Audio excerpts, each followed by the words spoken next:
Deep within the echoes of time, the forgotten files awake. Good evening and welcome back.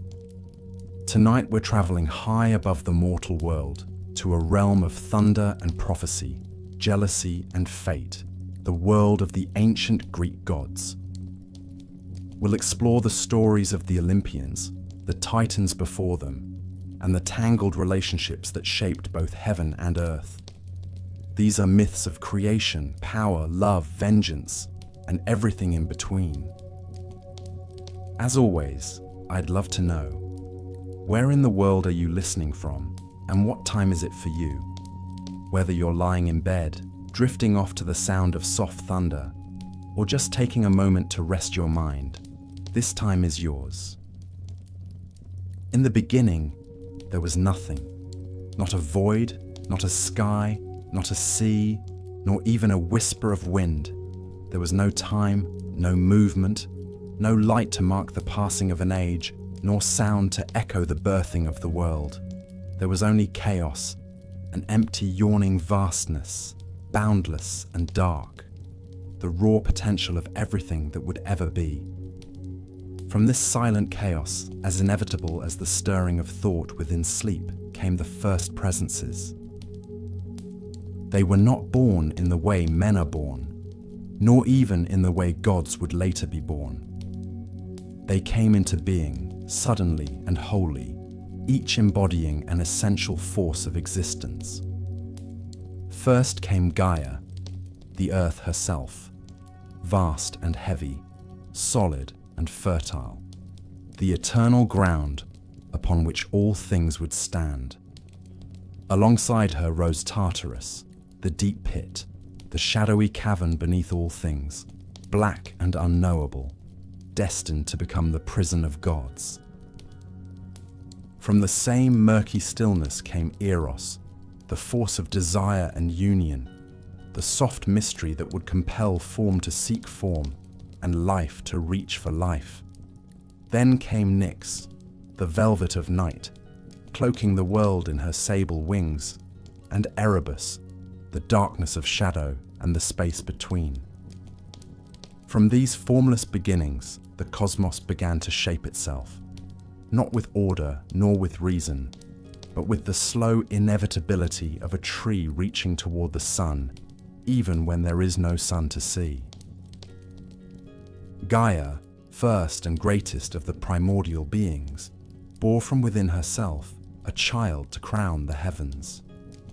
Uranus, the sky, was vast and starry, a canopy arched forever above her. He was her equal in size and force, but it was she who made him, and it was she who welcomed him. Together they formed the first union of earth and sky, and from that coupling came 12 mighty beings who would inherit the world in their image. These were the Titans, 6 male and 6 female, each more radiant and more terrible than the last. Their names murmured like thunder in forgotten valleys. Oceanus, who encircled the world in endless waters. Coeus, master of the axis and the stars.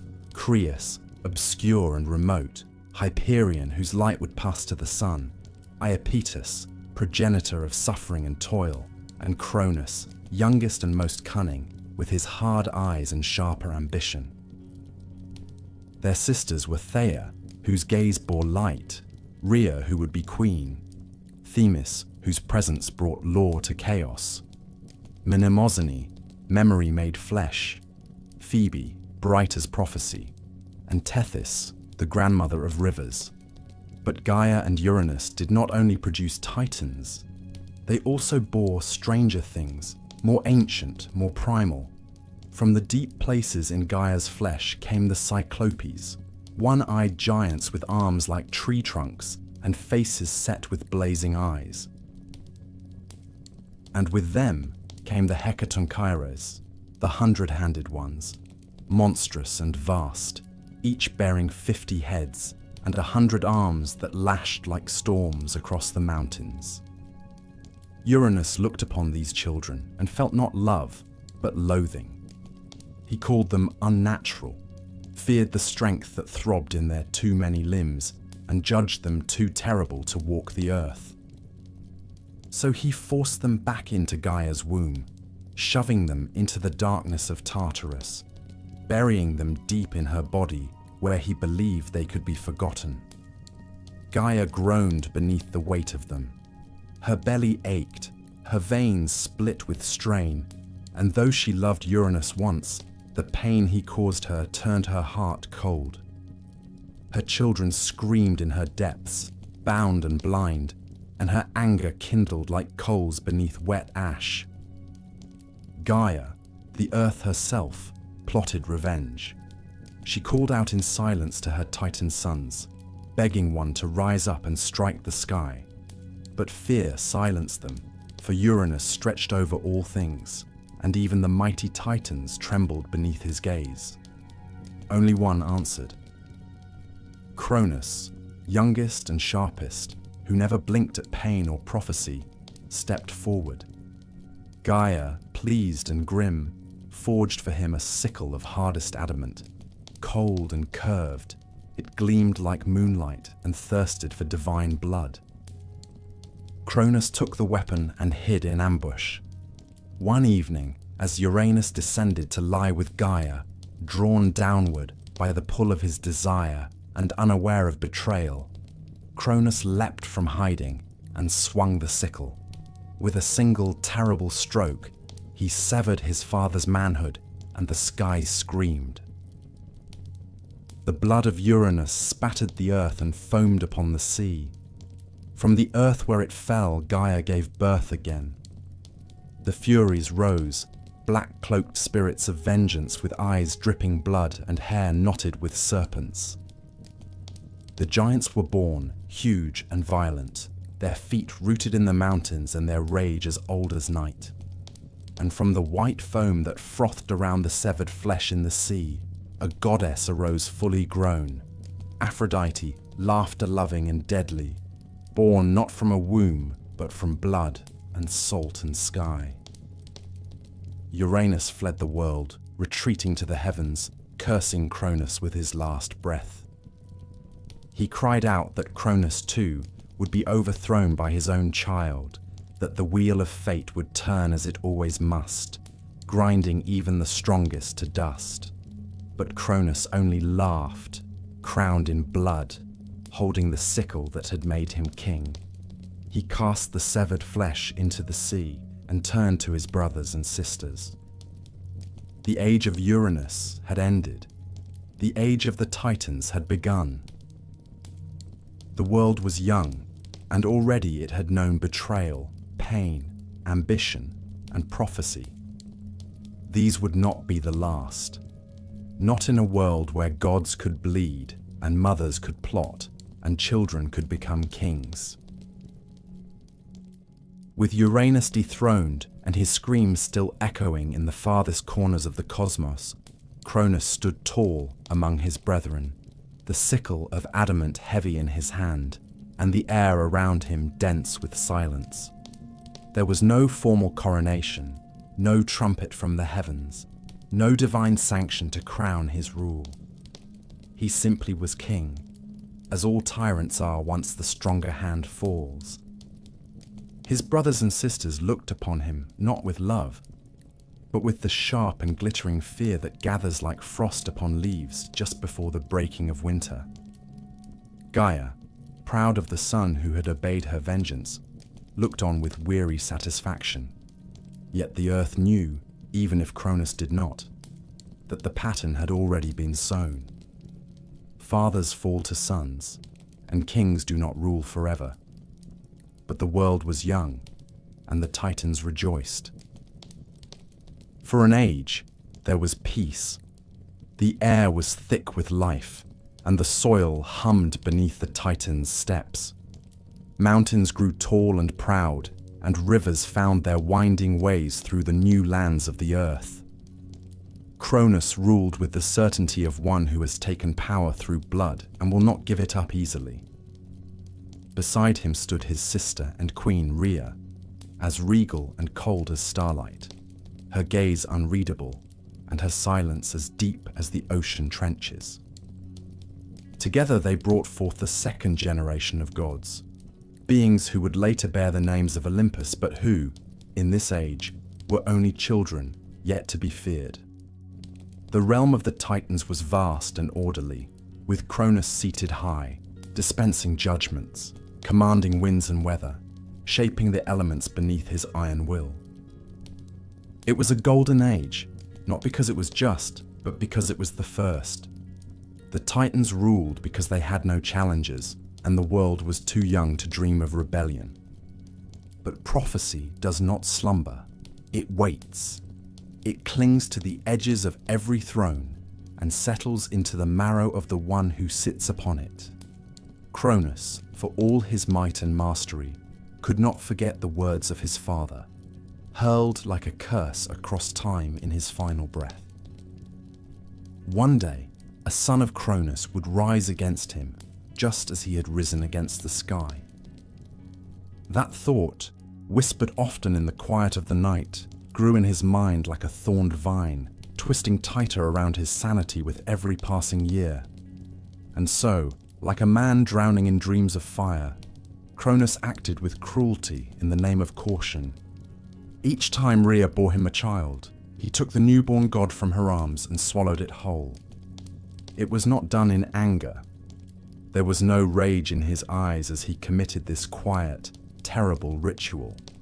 Only cold necessity, sharpened by fear. First came Hestia, goddess of the hearth and flame, swallowed while her eyes were still closed to the world. Then Demeter, who would have made the fields bloom. Then Hera, who would have been queen. Then Hades, whose grim destiny was already written in the cold places of the underworld. Then Poseidon, god of the sea, before there was even a word for the ocean. 5 children, divine and immortal, consumed not in violence, but in order to stave off fate. Each time, Rhea wept in silence, her mourning swallowed by the wide halls of Cronus's domain. She grew hollow with grief, her eyes ringed with shadows, her womb filled with despair. And each time she laid on the birthing stone, she whispered to Gaia, who listened in the dark places of the earth and plotted quietly, as she always had. By the 6th child, Rhea could bear it no longer. She travelled in secret to the heart of Gaia's domain, where the earth murmured with ancient memory, and there she devised a plan. When the time came and her 6th child was born, she did not place him in the arms of Cronus. Instead, she gave him a stone, swaddled in cloth, smooth and heavy and silent. Cronus took it without suspicion and swallowed it, as he had the others, believing the threat once more subdued. The child, a boy with eyes like storm clouds and a cry like thunder, was spirited away by Rhea to the island of Crete, far from Cronus's gaze. There, in a cave hidden among the folds of the mountains, young Zeus was raised in secret. His cradle was carved from rock and hung by golden chains from the branches of a sacred tree, so that he might neither touch earth nor sky, hiding him from the reach of his father's sight. Around him danced the Curetes, armored youths, who clashed their swords and shields to drown out the infant's cries, their war dance a lullaby of violence to mask the sound of destiny being nurtured in silence. The goat Amalthea nursed him, her milk rich and divine, and from her horn the cornucopia would one day spill unending bounty. The nymphs bathed him in sacred water and whispered to him stories of the stars. As Zeus grew, so too did his strength, and the wrath of the heavens waited behind his eyes. He learned of his birth, of his devoured siblings, of the stone that Cronus had swallowed in his place, and he vowed in the cold of night and in the echoing chambers of the cave that he would not let the same fate fall upon him. The world outside turned, unaware that in a hidden grotto, vengeance was ripening like fruit on the vine. The age of Titans endured, but in the roots of the mountain, a child of thunder listened to the earth and prepared. The same prophecy that had felled Uranus now beat like a second heart beneath the soil. For in the world of gods, no feast lasts forever, no crown sits easy, and no power is ever truly safe from the child born in shadow, with a name whispered only by mothers and nymphs. For a time, the rule of Cronus was hailed across the breadth of the earth as a golden age, not for its justice nor its mercy, but for its simplicity. There was order, there was stability. The Titans held sway over the known world, their strength unmatched, and their names etched like iron into the bones of the mountains and the furthest stretch of ocean. Mortals, newly awakened from the soil and breath of Gaia, lived in quiet harmony, untouched by the horrors of war or the endless tumults of ambition that would later scar the ages. They did not grow old. They did not suffer the pain of famine or disease. They lived in communion with the earth, and the earth, still young and strong, fed them without complaint. This age bore no kings among men, no cities fortified by blood, no altars scorched with sacrifice. The gods walked distant and proud, and the world turned beneath their shadow, undisturbed by revolt or upheaval. And at the center of it all stood Cronus, sharp-eyed and silent, the sickle that had won him the heavens no longer in his hand, but buried deep, hidden where no one could claim it. Or so he hoped. Cronus ruled not through cruelty, but through fear. Not the fear of those he governed, for men in that age did not yet name their gods with terror. No, it was his own fear that governed all things. The prophecy of Uranus hung over him like a sword balanced on a fraying cord, poised to fall with the weight of a whisper. The voice of his father still echoed in the corners of Cronus's mind, soft as smoke and sharp as broken stone, warning that his own son would rise against him. And Cronus, for all his strength, had learned well what happens to those who ignore prophecy. He had been the prophecy once. He had drawn the blade. He knew its power. And so he chose not to wait for the knife to find his throat. He chose to smother the future before it could open its eyes. When Rhea, his sister and queen, bore him their first child, a daughter wrapped in flame and warmth, Cronus took her from Rhea's arms before the mother could even name her. The child was Hestia, goddess of the hearth, the still fire at the center of all homes. Cronus looked into the infant's eyes, eyes that carried no threat, no rebellion, only innocence and a flickering flame, and he opened his jaws and swallowed her whole. There was no blood, no breaking of bone, no scream. She passed from the world like a dream dissolving at dawn, her divine body vanishing into the cavern of his belly, imprisoned but undestroyed. The act was not driven by hatred. It was sacrifice offered to fear. When Rhea bore their second, Demeter, goddess of the harvest and the waiting field, Cronus did the same. Then Hera, the storm-eyed future queen, proud even in infancy. Then Hades, whose dark gaze was already fixed on the caverns below. Then Poseidon, wreathed in salt and breath of sea, his cries echoing like waves against the shore. Each was taken, each was swallowed. Each was bound in silence within their father's body. And Rhea, who had once walked like a queen through the halls of Olympus, grew thin with grief and heavy with wrath. Her arms, again and again emptied of her children, trembled with a fury she did not speak aloud, but the ache in her womb did not fade. The cycle continued, and in the quiet, she turned not to her husband, not to her sisters, but to Gaia, the eternal, the wise, who knew well the ache of betrayal and the bitter taste of vengeance. Gaia, who had once plotted the fall of Uranus, listened once more. And together, they crafted a plan not of war or confrontation, but of quiet defiance, the kind that grows in the spaces between heartbeat and breath. When Rhea bore her sixth child, she did not announce it. She did not weep aloud. She slipped away to the island of Crete, to a cave beneath Mount Ida, where the air was thick with the scent of cedar and goat milk, and the sky seemed too distant to hear a cry. There, in secrecy and sorrow, she gave birth to Zeus. The boy was strong from the first breath, his lungs full of thunder, and his fingers curled like they were already reaching for a crown. Rhea kissed his brow and swore no titan's jaws would ever close around him.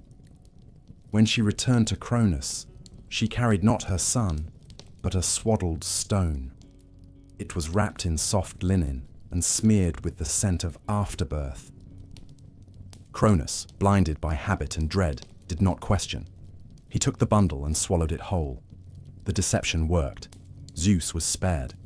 And high in the mountains, surrounded by loyal nymphs and shielded by the clanging dance of the Curettes, the infant god was fed with the milk of Amalthea and lulled to sleep by lullabies older than language. The years passed, and the boy grew. He grew in strength, in cunning, and in purpose. He knew his siblings were not dead, but bound in the belly of the tyrant.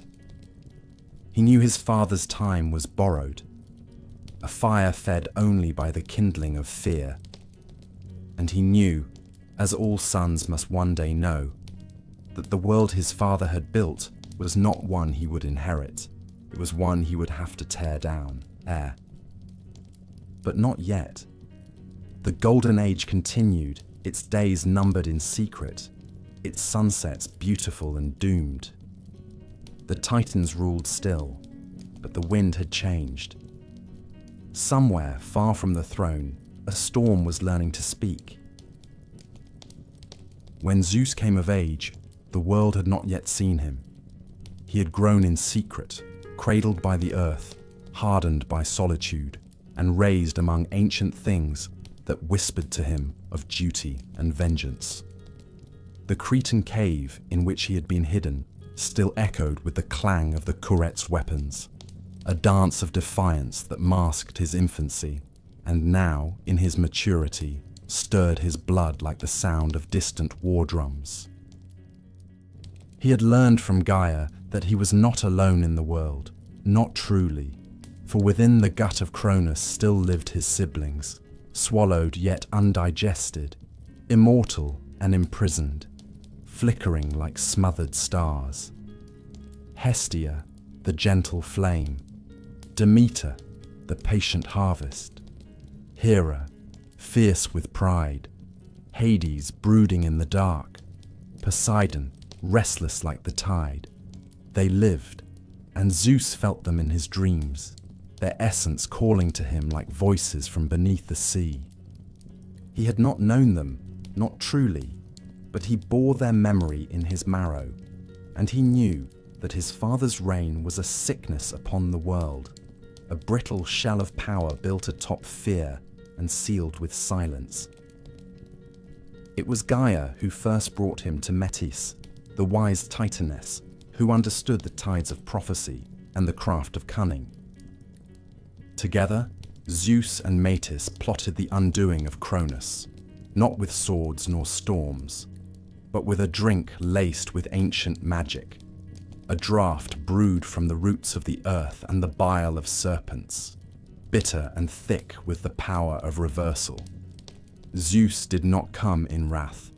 He came as a servant, veiled in humility, bearing the poisoned drink in a goblet of carved stone. Cronus, as proud as he was weary, never suspected. He drank, and the world changed. First came the stone, cold and round, wrapped still in the cloth Rhea had once pressed into his hands. It tumbled from his throat, and struck the earth with the weight of prophecy fulfilled. Then came the gods. One by one, his children returned to the world, full-formed and radiant, as if no time had passed, as if they had merely been dreaming. Hestia, Demeter, Hera, Hades, Poseidon. They emerged not as infants, but as immortals forged in the crucible of suffering, their eyes lit with the fire of purpose. They stood beside Zeus, not as subjects, but as equals. The 6 children of Cronus, now reunited, did not need to speak their oath aloud. It hung between them, unspoken but ironclad. They would not be devoured again. They would rise. They would make war. And so began the Titanomachy, the war that tore the heavens and split the earth, a conflict that raged for 10 years and shook the very bones of the world. On one side stood the old gods, the Titans, led by Cronus and bolstered by the might of his brothers and sisters, towering beings of vast power, each etched with the memory of the first age. On the other side stood the younger gods, the Olympians, raw and burning with purpose, wielding the fury of youth and the justice of rebellion. The war was not a single battle, not a clash of arms that ended with a victor crowned. It was a storm that lasted a decade, a siege against time itself. Mountains were thrown like javelins. Rivers ran red not with blood, but with the force of the divine. Day and night lost meaning as the heavens burned and the earth cracked beneath the weight of struggle. At first, the Titans held the upper hand. Cronus fought with a desperation born of inevitability, striking with all the terror of one who knows his throne cannot last, but refuses to fall without fire. The younger gods, though mighty, could not overcome the entrenched power of the Titans alone. But Gaia, ever watchful, whispered again to Zeus, reminding him of the allies his father had once buried. Deep in Tartarus, in chains of agony, still lay the 100-handed ones, Briareus, Cottus, and Gyges, and the Cyclopes, children of Gaia and Uranus, born before time and stronger than mountains. Zeus descended into the pit, the realm of shadow and sorrow, where even the light of the gods could barely cling to the walls. There he found them, bound in suffering, their 100 hands limp, their 100 mouths silenced. He broke their chains. He spoke to them, not as a master, but as a brother. In return, they gave him gifts. The Cyclopes, once scorned, forged weapons to match the fury of the sky. For Zeus, they made the thunderbolt, a spear of lightning that split the heavens with a single cry.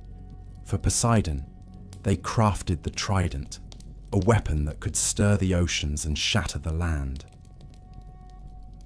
For Hades, they gave the helm of darkness, a crown of invisibility that cloaked its wearer from sight and spirit alike. Armed and emboldened, the Olympians rose anew, not as rebels, but as gods of destiny. The final days of the war were apocalyptic. Briareus and his brothers hurled boulders like hail. Zeus rained thunder upon the peaks of Thessaly. Poseidon shook the sea until islands cracked in two. Hades, unseen, slipped through the ranks of Titans, sowing confusion and fear. At last, Cronus fell, not in a blaze of glory, but in exhaustion, overcome not only by the might of his children, but by the prophecy he had tried to defy. The Titans were defeated, bound in chains of unbreakable bronze and hurled into Tartarus, deeper than dreams, beneath even the roots of the earth.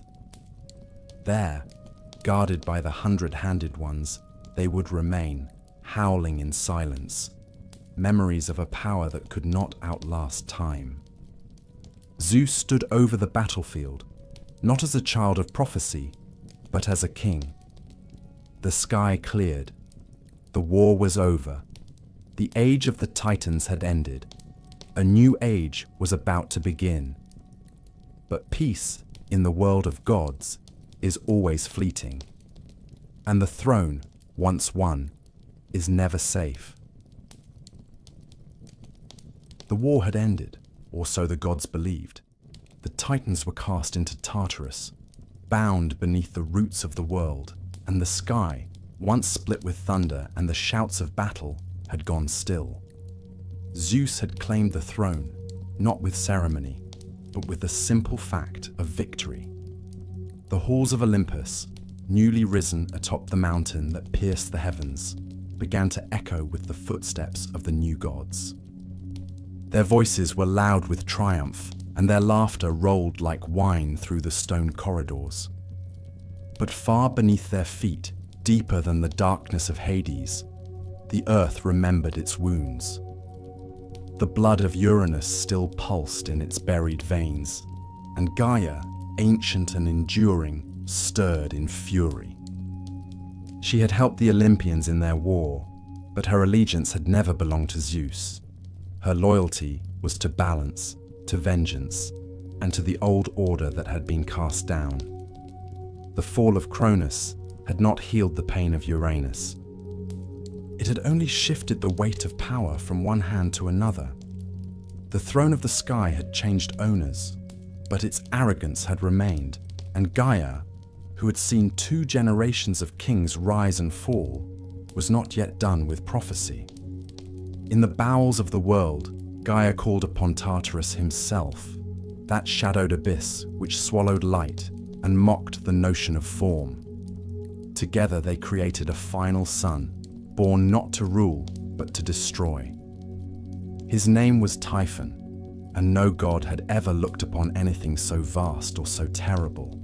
His body was greater than mountains, his form shifting like smoke and shadow, and his head reached the stars.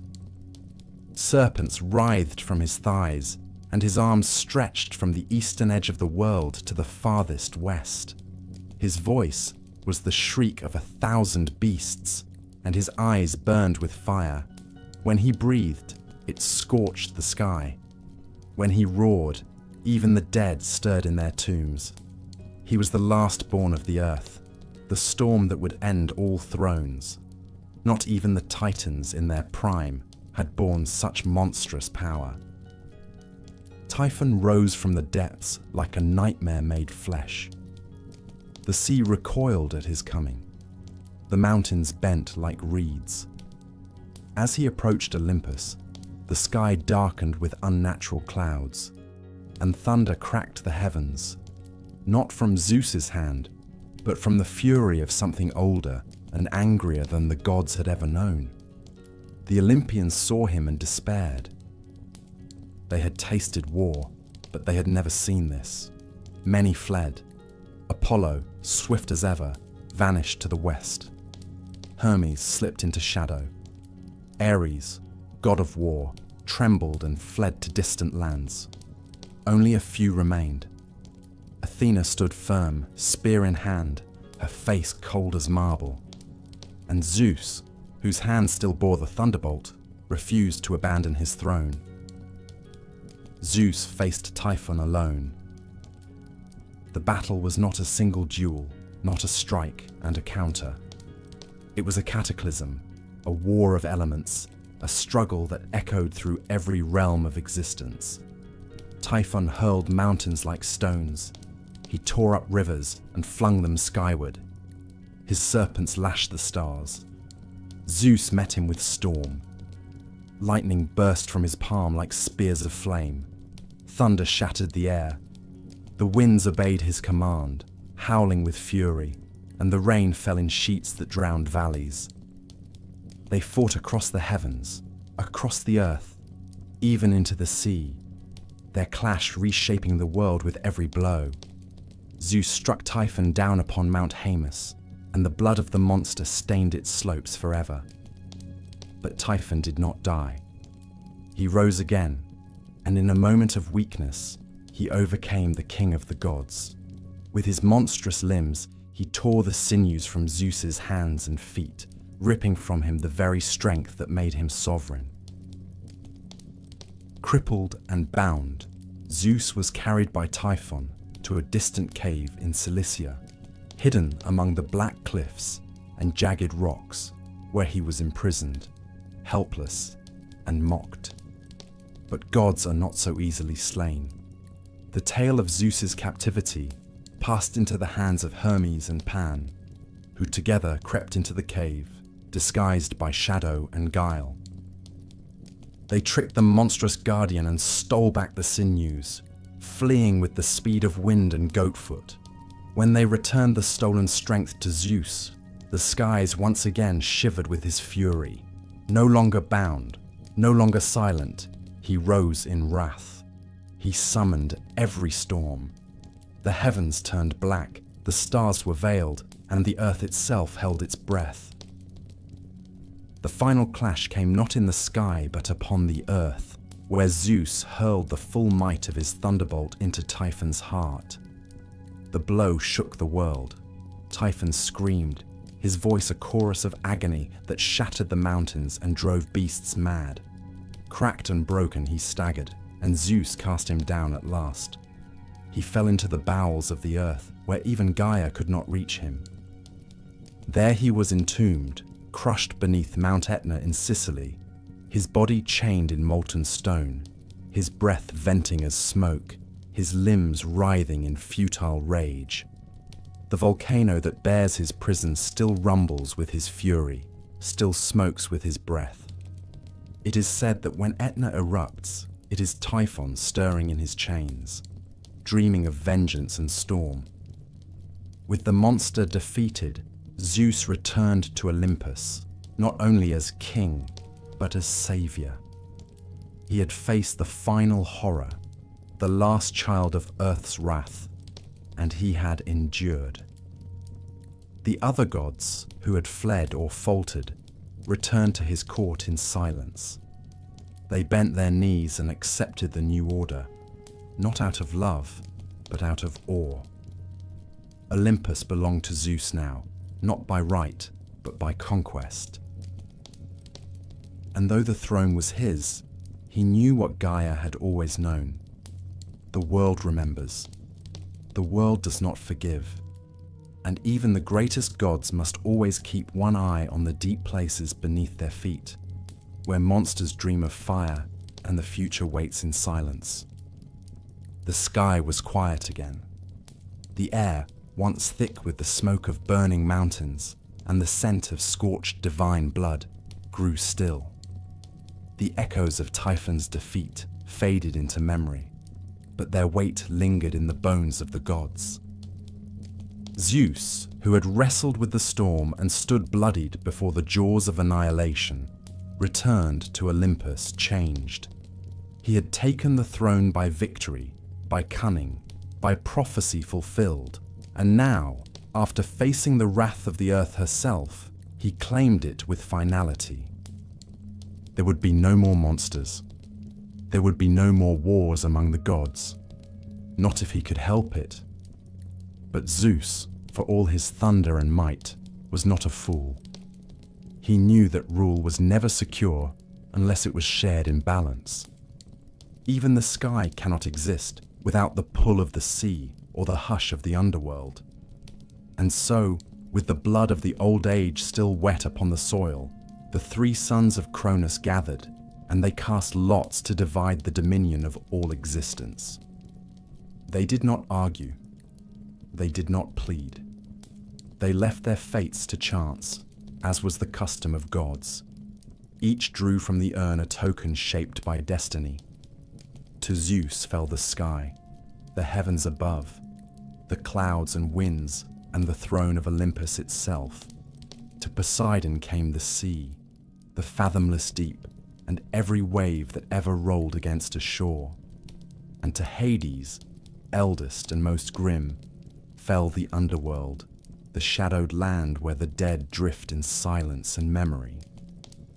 The earth itself, the realm of mortals and mountains and forests, was left unclaimed, shared equally among them, though each would touch it in their own way. It was said that the lot fell fairly, though some whispered that Zeus had bent fate with a quiet hand. But none questioned it aloud. The balance had been struck, and the world, for the first time, knew order. Zeus ascended to his throne atop Olympus, a seat he carved from the bones of the storm, ringed in cloud and guarded by law. Around him gathered the new pantheon, gods born from the swallowed and returned children of Cronus, and others born of the earth and sea in quieter days. There was Hera, his sister, and now his queen, proud and watchful, her eyes always searching for betrayal behind the veil of ceremony. There was Demeter, who brought the first wheat from her fingers and gave it to mortals in secret. Hestia, who rekindled every hearth in every home. Poseidon, who stirred the sea into motion and built palaces beneath the waves from coral and stone. Hades, who descended into the deep places of the world and built a realm for the dead, cold and ordered, lit only by the flickering memory of life. And Zeus, who reigned not as a tyrant, but as the keeper of balance, the wielder of justice, the god of storm and sky, and the hidden fates that bind gods and men alike. But rule, once won, must be maintained. Zeus set about building not only a court, but a structure of divine law. He declared oaths sacred, punishable by death or worse. He appointed the fates to spin the threads of all mortal and immortal lives, their scissors sharp and unerring. He set the Erinyes, the Furies, to haunt those who spilled kindred blood. He demanded reverence and sacrifice, not as tribute, but as acknowledgement of order. And when his cousin Prometheus, son of Iapetus and brother to Epimetheus, dared to defy him by siding with the mortals and stealing fire from the gods to warm their trembling fingers, Zeus did not hesitate. Prometheus, whose foresight was said to rival the oracles, was chained to a mountain at the edge of the world. Each day, an eagle descended upon him and tore out his liver. Each night, it grew back, immortal suffering for immortal crime. Justice, as Zeus defined it. But justice in the hands of a god is never without spectacle. To punish mankind for the theft of fire, Zeus commissioned the gods to shape a new creature, one more dangerous than any monster of the past. From clay, Hephaestus molded her. From beauty, Aphrodite blessed her. From charm and deceit, Hermes and Apollo lent their gifts. Her name was Pandora, and she was sent to Epimetheus, Prometheus's foolhardy brother, who accepted her despite all warnings. With her came a jar, sealed tight.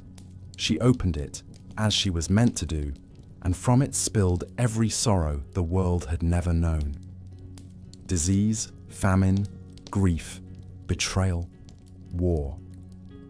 Only hope remained inside, clinging to the lid as the last whisper in the dark. Thus the age of mortals truly began, not in innocence, but in knowledge, in struggle, and in fear. Still, Zeus ruled. He looked down from Olympus and watched the slow march of mankind, their prayers rising like smoke, their temples built in stone and salt and supplication. He listened to the songs they sang in his name and in the names of his kin. He punished the arrogant, rewarded the pious, and moved the world as a man might shift the coals in a brazier, never letting the fire die. The earth was no longer wild. It had been shaped, defined, and divided. But beneath its surface, Gaia still slept, and the Titans still stirred in their prisons, and the old truths still whispered through the roots of trees and the lips of dying seers. The war had ended. The throne was secured, but Olympus was not invulnerable. No kingdom is, and the age of Zeus, though just begun, would not be without its trials. High upon Mount Olympus, where no mortal foot could tread, and no storm could reach unless summoned by divine will, the great halls of the gods rose from cloud and stone. Marble columns glistened in the light of dawn, and silver fires burned eternally along corridors that stretched wider than valleys. It was here that Zeus, king of the gods, reigned over heaven and earth. His seat was carved from the sky itself, cloaked in thunderclouds and veined with lightning. He held the Aegis, a terrible shield fringed with serpents and crowned with the head of the Gorgon. His voice summoned storms, his will was law, and beside him, cloaked not in thunder but in ice, stood Hera, his sister and queen, the goddess of marriage, sovereignty, and divine vengeance. Where Zeus's rule was loud and crackling like the sky in battle, Hera's dominion was silent and enduring, like a crown passed from one ruler to another through blood and time. Their union was not born of love, though there was passion, and not born of peace, though it had endured longer than any mortal kingdom. It was forged in power, in the joining of two great lineages, and bound by the old laws that ruled the divine long before men named them. Hera had been courted by Zeus with all the cunning he could conjure, for she did not fall easily, nor did she offer her hand lightly. Zeus came to her cloaked in mist, in the form of a trembling bird, cold and small, seeking shelter in her lap. She cradled the creature, unknowing. And when her guard had dropped, Zeus revealed himself and claimed her with the strength of a storm. She wept, not with sorrow, but with fury, and vowed she would marry him, if only to bind the offense in the chains of law. And so she became his wife, not by consent freely given, but by oath sealed in divine tradition. From that day forward, Hera sat beside Zeus on Olympus, proud and bright-eyed, but never tamed. Theirs was a marriage of thrones, not hearts. Zeus, for all his grandeur, was a god of appetites. He desired beauty and cleverness, song and flesh, and he pursued his hungers wherever they led him. Nymphs, goddesses, mortal queens, and unsuspecting maidens, all were drawn into his orbit, sometimes by charm, often by deceit. He changed shape to reach them. A swan, a bull, a shower of gold, he bent the laws of form and time to satisfy his whims, and Hera, bound by her station, watched. She knew. She always knew. The Queen of Heaven was no fool. Her silence was never ignorance. It was patience turned to wrath. Hera's vengeance was not swift. It was not like Zeus's thunderbolts, loud and fleeting. Hers was slow and precise. She did not strike Zeus. She struck what he loved. His mistresses, who bore the children of fate and tragedy. His sons and daughters, half divine, doomed from birth to carry the burden of their father's sins. Io turned into a heifer and chased across the world by a biting gadfly. Semele, burned to ash by Zeus's divine form, her unborn child ripped from her body and sewn into Zeus's own thigh. Leto, exiled and hunted while pregnant with twins. Alcmen, who bore Heracles and was hounded by Hera's hatred even before the child drew his first breath. Hera's punishments were cruel, but they were always deliberate. She did not rage blindly. She orchestrated the ruin of those who defied her dignity. There was one time, it is said, when Hera could bear no more. The weight of humiliation, of whispered jests in Olympus's golden halls, of the quiet sympathy in Athena's eyes, and the mocking laughter of Aphrodite drove her to action. She gathered the other gods, Poseidon with his trident clenched in scorn, Athena with her cold logic, Apollo with his sun-drenched pride. And together, they plotted against Zeus. While the king of the gods slept, they crept into his chamber and wrapped him in chains forged by Hephaestus himself. They bound him in silence, thinking to force a new order upon Olympus. But their rebellion failed, as rebellions often do when power is underestimated. Thetis, the silver-footed sea nymph, summoned Briareus, the 100-handed one, who came roaring up from the depths and broke the chains with ease. Zeus awoke and, in his fury, seized Hera. He hung her from the sky by golden fetters, her arms stretched wide, anvils tied to her ankles. She wept, but not for mercy. She wept because he had made her spectacle, because in his wrath he had tried to humiliate her before the world. She did not forget.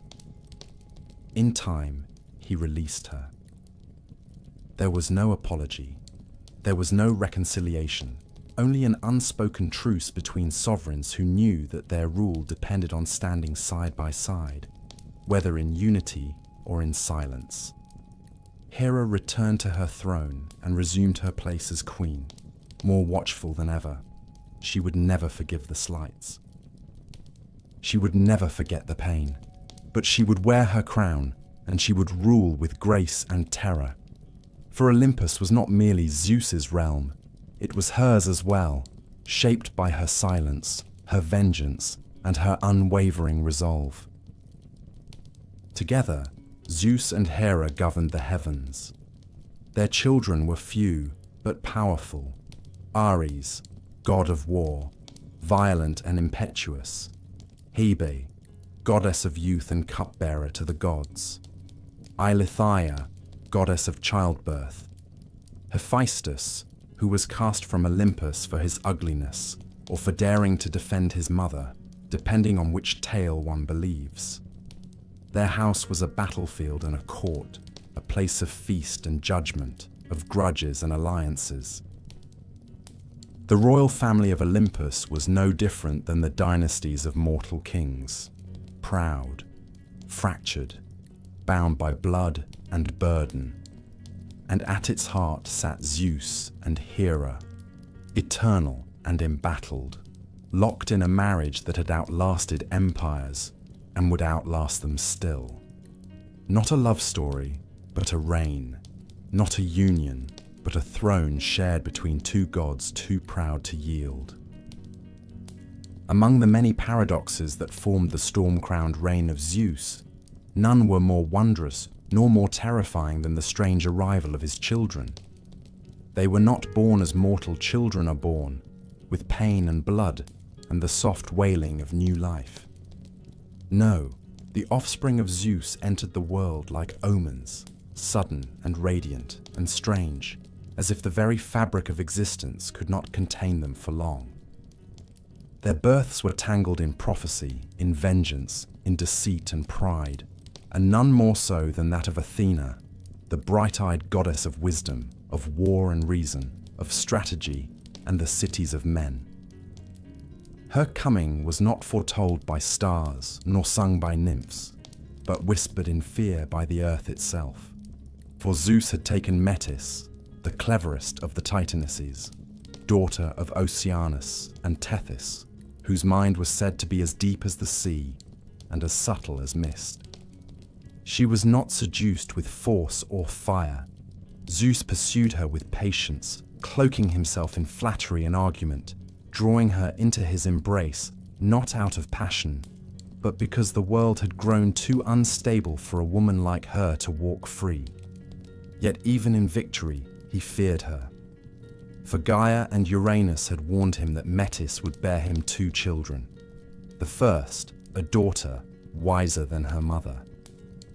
The second, a son, who would be mightier than his father and cast him down as Zeus had cast down Cronus, and Cronus had struck down Uranus before him. Zeus, who had once freed the world from the tyranny of his sire, now trembled at the thought of his own undoing. And so, when Metis was with child, he acted. He summoned her with sweet words and coaxed her to his side. Then, Without warning or hesitation, he opened his mouth and swallowed her whole. The gods who witnessed it said nothing. The air stood still. Metis vanished into his body, and with her went the child she carried. But Metis was not like other beings. She did not die.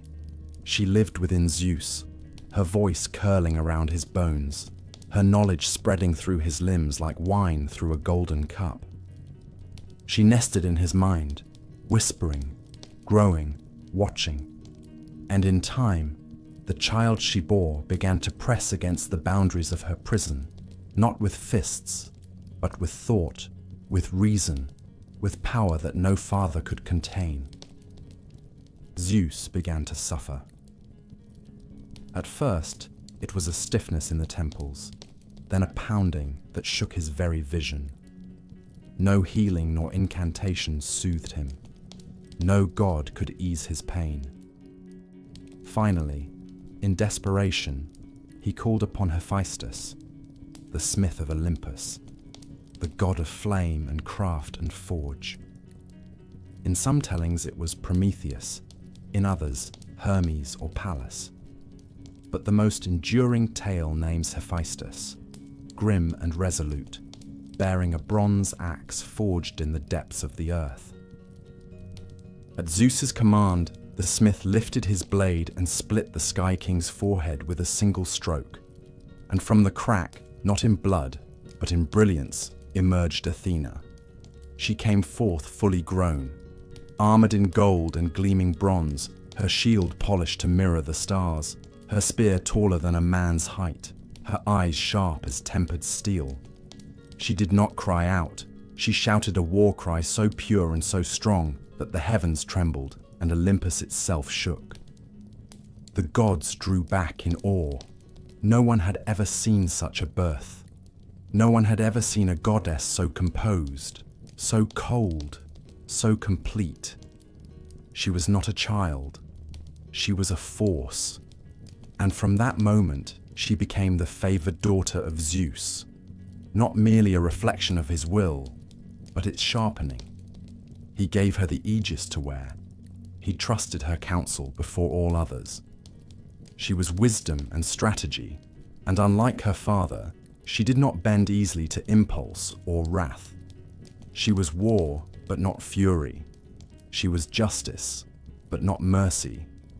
The olive tree and the spear, the owl and the storm. Yet not all his children emerged so favored. For another child, born under darker skies and crueler arrangements, found only rejection. Hephaestus, god of fire and forge, lame from birth, was said to have been born of Hera alone. In her fury over Zeus birthing Athena without her, Hera resolved to bear a child without his seed. But when she saw the boy, twisted in leg and limb, she recoiled. Whether she cast him from Olympus out of disgust or Zeus himself flung the child in anger during a quarrel, none now say for certain. But Hephaestus fell. He tumbled from the golden halls for an entire day and night, crashing into the sea, where Thetis and Eurynome, two kind-hearted sea goddesses, pulled him from the waves and hid him in a cave. There he grew not in bitterness, but in brilliance. Hephaestus built wonders, golden thrones that moved, automatons that walked, jewelry that shimmered like the sun. He shaped beauty from flame, and in time he returned.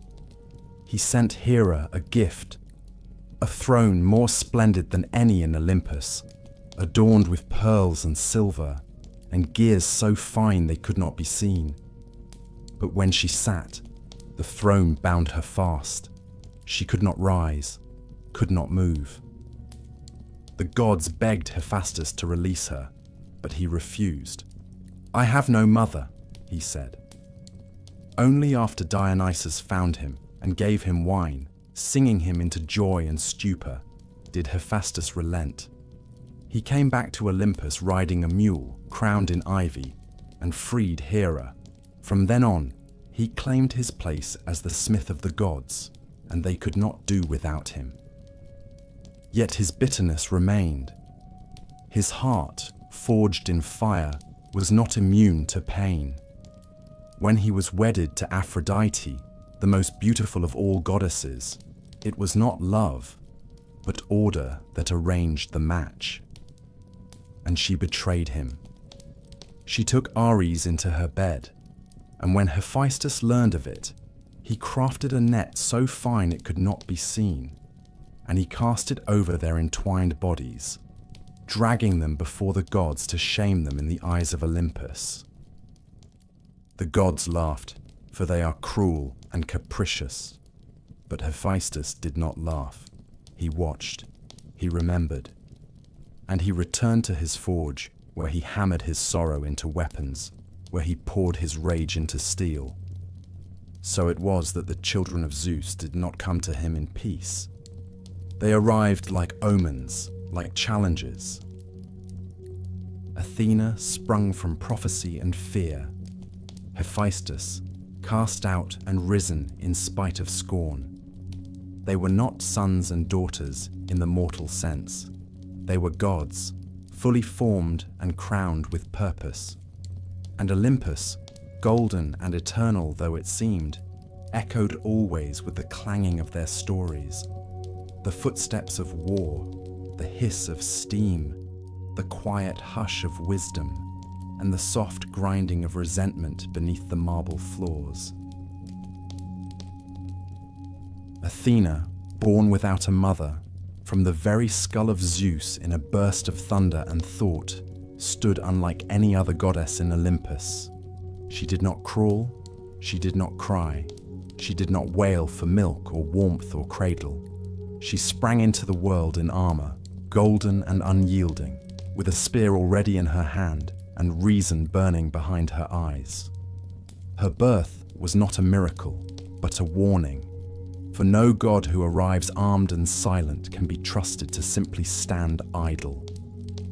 The Olympians watched her with awe, for they knew this was not a goddess of soft love or idle beauty. This was a goddess of judgment and will, of strategy, of city walls, of laws written in flame.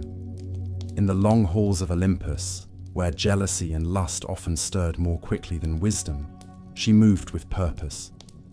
Where other gods shouted or laughed or wept, Athena merely looked. She spoke seldom, but when she did, her words cleaved through silence like a blade through silk. Unlike Ares, who relished the frenzy of blood and chaos, Athena represented the colder side of war, the kind that draws maps and lays traps, the kind that builds siege towers and calculates the movement of men like pieces on a painted board. Hers was the realm of generals, not berserkers. When men prayed to her before battle, they prayed not for fury, but for clarity. They asked for strength in the shield wall, for unbroken lines, for the wisdom to know when to strike and when to wait. She answered those who showed discipline and courage. She did not favor cowards, nor did she indulge recklessness. And when she walked upon the battlefield, and there were times she did, she moved like a shadow of bronze and wind, guiding the brave, toppling the foolish, her shield alight with the Gorgon's head, and her feet never touching blood. Her patronage extended far beyond war. Athena was a goddess of cities, not in name only, but in soul. She brought order to the chaos of wandering tribes. She gave mortals the first glimmer of what it meant to live not as beasts, but as citizens. Architecture, shipbuilding, the loom, the plough, all these, the ancients believed, came from her. She taught crafts and strategy, the weaving of cloth and the weaving of law. Where she walked, men began to shape stone into temples, to raise statues not in fear, but in admiration. And among all the cities, one became her own. When Cecrops, the first king of a newly risen city on the rocky promontory of Attica, prepared to offer his city to a god, both Poseidon and Athena appeared, each laying claim to the people. Poseidon, proud and tempestuous, struck the earth with his trident, and from the rock sprang a fountain of salt water, or in some versions, a magnificent warhorse, swift, strong, untamable. But Athena planted an olive tree, its roots deep and its leaves shimmering silver in the breeze. The people saw the gifts and chose the olive, for it gave wood, food, oil, and peace. And so the city was named for her, Athens. She guarded it always, not with fire, but with wisdom and with an eye that missed nothing. In times of peril, her owl flew across its rooftops. In times of glory, her statues towered above its walls. Even as wars came and kings fell, Athens remained hers. Yet like all the gods, Athena was not without pride. She did not suffer rivals, especially not among mortals who dared to mirror her brilliance. There was a girl once, a Lydian named Arachne, whose skill in weaving was so fine that no pattern could outmatch it. No thread ever broke beneath her fingers. When her neighbors whispered that perhaps Athena herself had taught her, Arachne scoffed. She claimed the goddess had nothing to do with her art, that her skill was her own. When Athena heard this, she came down not in storm or fury, but in disguise, an old woman with tired eyes, and warned Arachne to humble herself. But Arachne refused. She challenged the goddess to a contest. Athena dropped her disguise, and they both wove. The goddess wove the glory of Olympus, the justice of the gods, the foolishness of those who dared defy them. Arachne, with her mortal hands, wove the sins of the gods. Zeus, disguised as a swan, a bull, a shower of gold, taking mortal women by guile and force. When they finished, both tapestries were perfect. But it was the truth in Arachne's work that stung deepest. And Athena, humiliated by mortal craft and mortal courage, struck the loom and tore the threads. Arachne, broken with shame and terror, tried to take her own life. But Athena stopped her and transformed her instead into a spider, cursed to weave forever in silence, her skill preserved, but her form twisted. This was not mercy, this was judgment. She was not a goddess of love, nor of forgiveness. Unlike Aphrodite, she did not flirt. Unlike Hera, she did not rage in jealousy. Athena remained forever virgin, not from chastity, but from control. No man, no god, no titan had ever laid claim to her. Even Hephaestus, when he tried to force himself upon her in a moment of madness, failed. His seed spilled upon the earth, and from it came Erichthonius, a serpent-born king of Athens, whom Athena took and raised in secret. She had no children of her own, for she was mother to wisdom itself, and wisdom has no need of lineage. She stood at her father's side during the great councils. She guided Perseus to slay the Gorgon, lending him her shield. She steered Odysseus home when Poseidon tried to drown him. She stood by Heracles and gave him strength to bear his labors. She was never warm. She was never cruel. She was something deeper, the chill of reason, the silence of judgment, the resolve of law. On Olympus, Athena's halls were quiet. No laughter rang there. No lovers waited behind her doors. But when the gods argued, when Zeus faltered, when the world teetered on the edge of chaos, it was Athena who spoke, and all listened. Even Ares, the blood-drunk god of war, learned to still his hand when she stepped forth with her spear, and her eyes like hammered iron. For there was no hiding from Athena, no refuge from her sight. She saw not only what was, but what must be. And when she moved, the world moved with her. Where Athena walked in silence and light, her spear sharp with thought and lore, Ares thundered across the battlefield in a frenzy of blood and flame. He was not strategy, he was not wisdom, he was war in its rawest and most brutal form. The shriek of a dying horse, the crack of bone beneath iron, the sound of fire crackling through a broken palisade. Ares, son of Zeus and Hera, was born of 2 thrones, and yet belonged to none. From the moment he came into the world, clad not in armor, but in violence, the gods looked upon him with unease. Even his father, king of the skies, harbored little love for the child. For Ares did not obey, did not bargain, did not calculate. He lived for conflict, and conflict followed him like a loyal dog.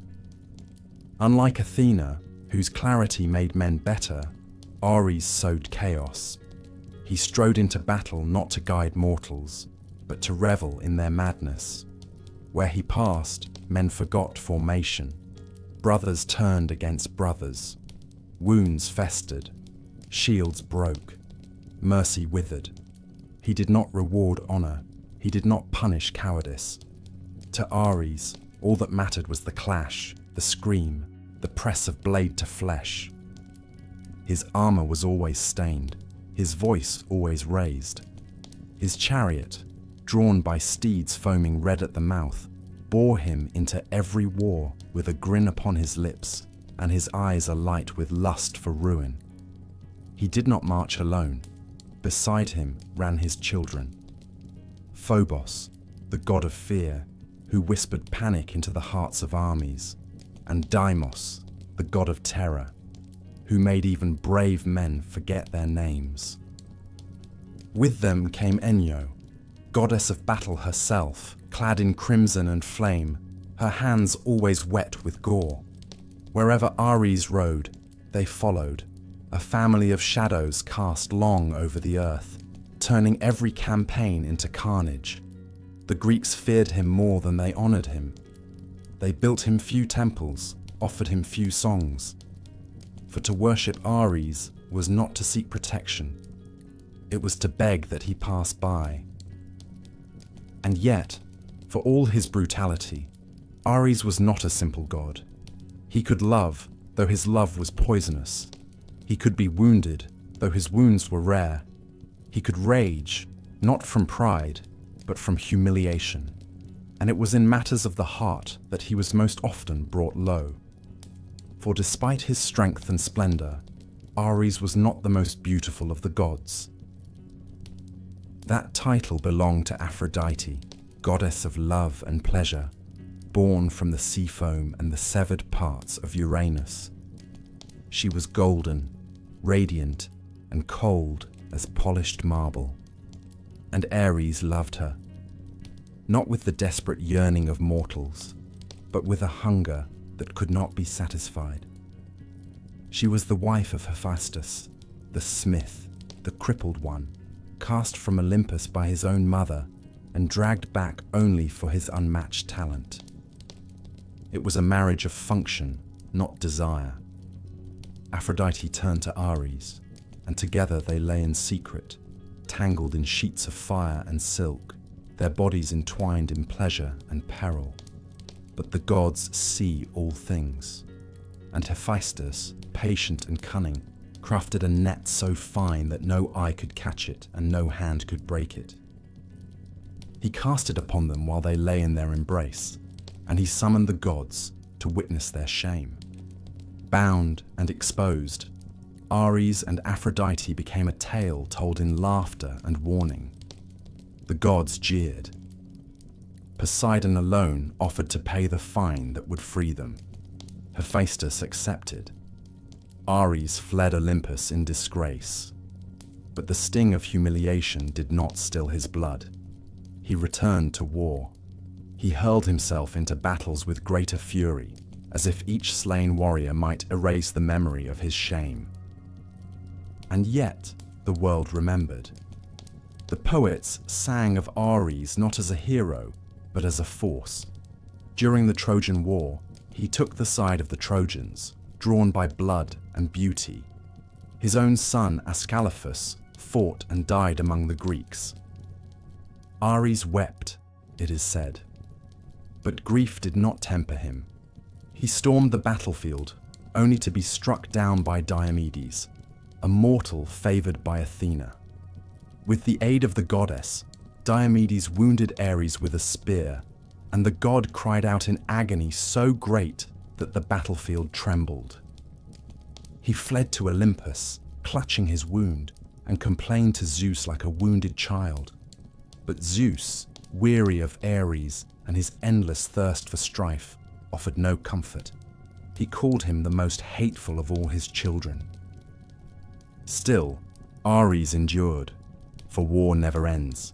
Cities fall, kings rise, the banners change, but Ares remains.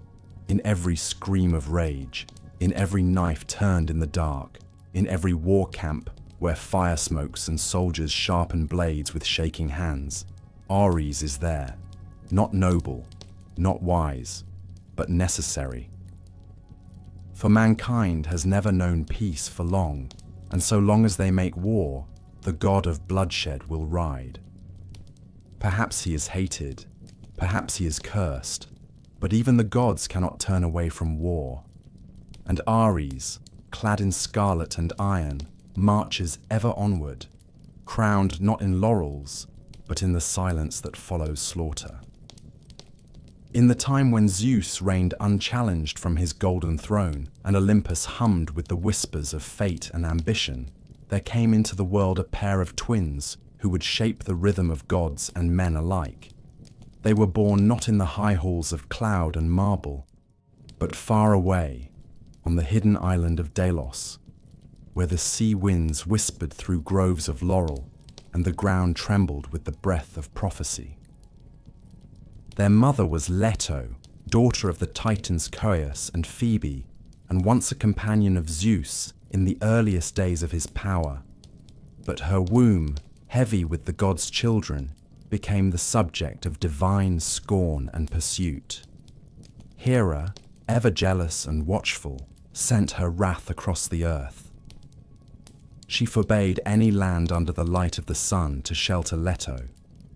Every city, every island, every peak and valley turned her away. She wandered for days beneath the gaze of a vengeful sky, swollen with life and hunted like prey. Even the rivers ran dry where she knelt, and the beasts of the land turned from her path.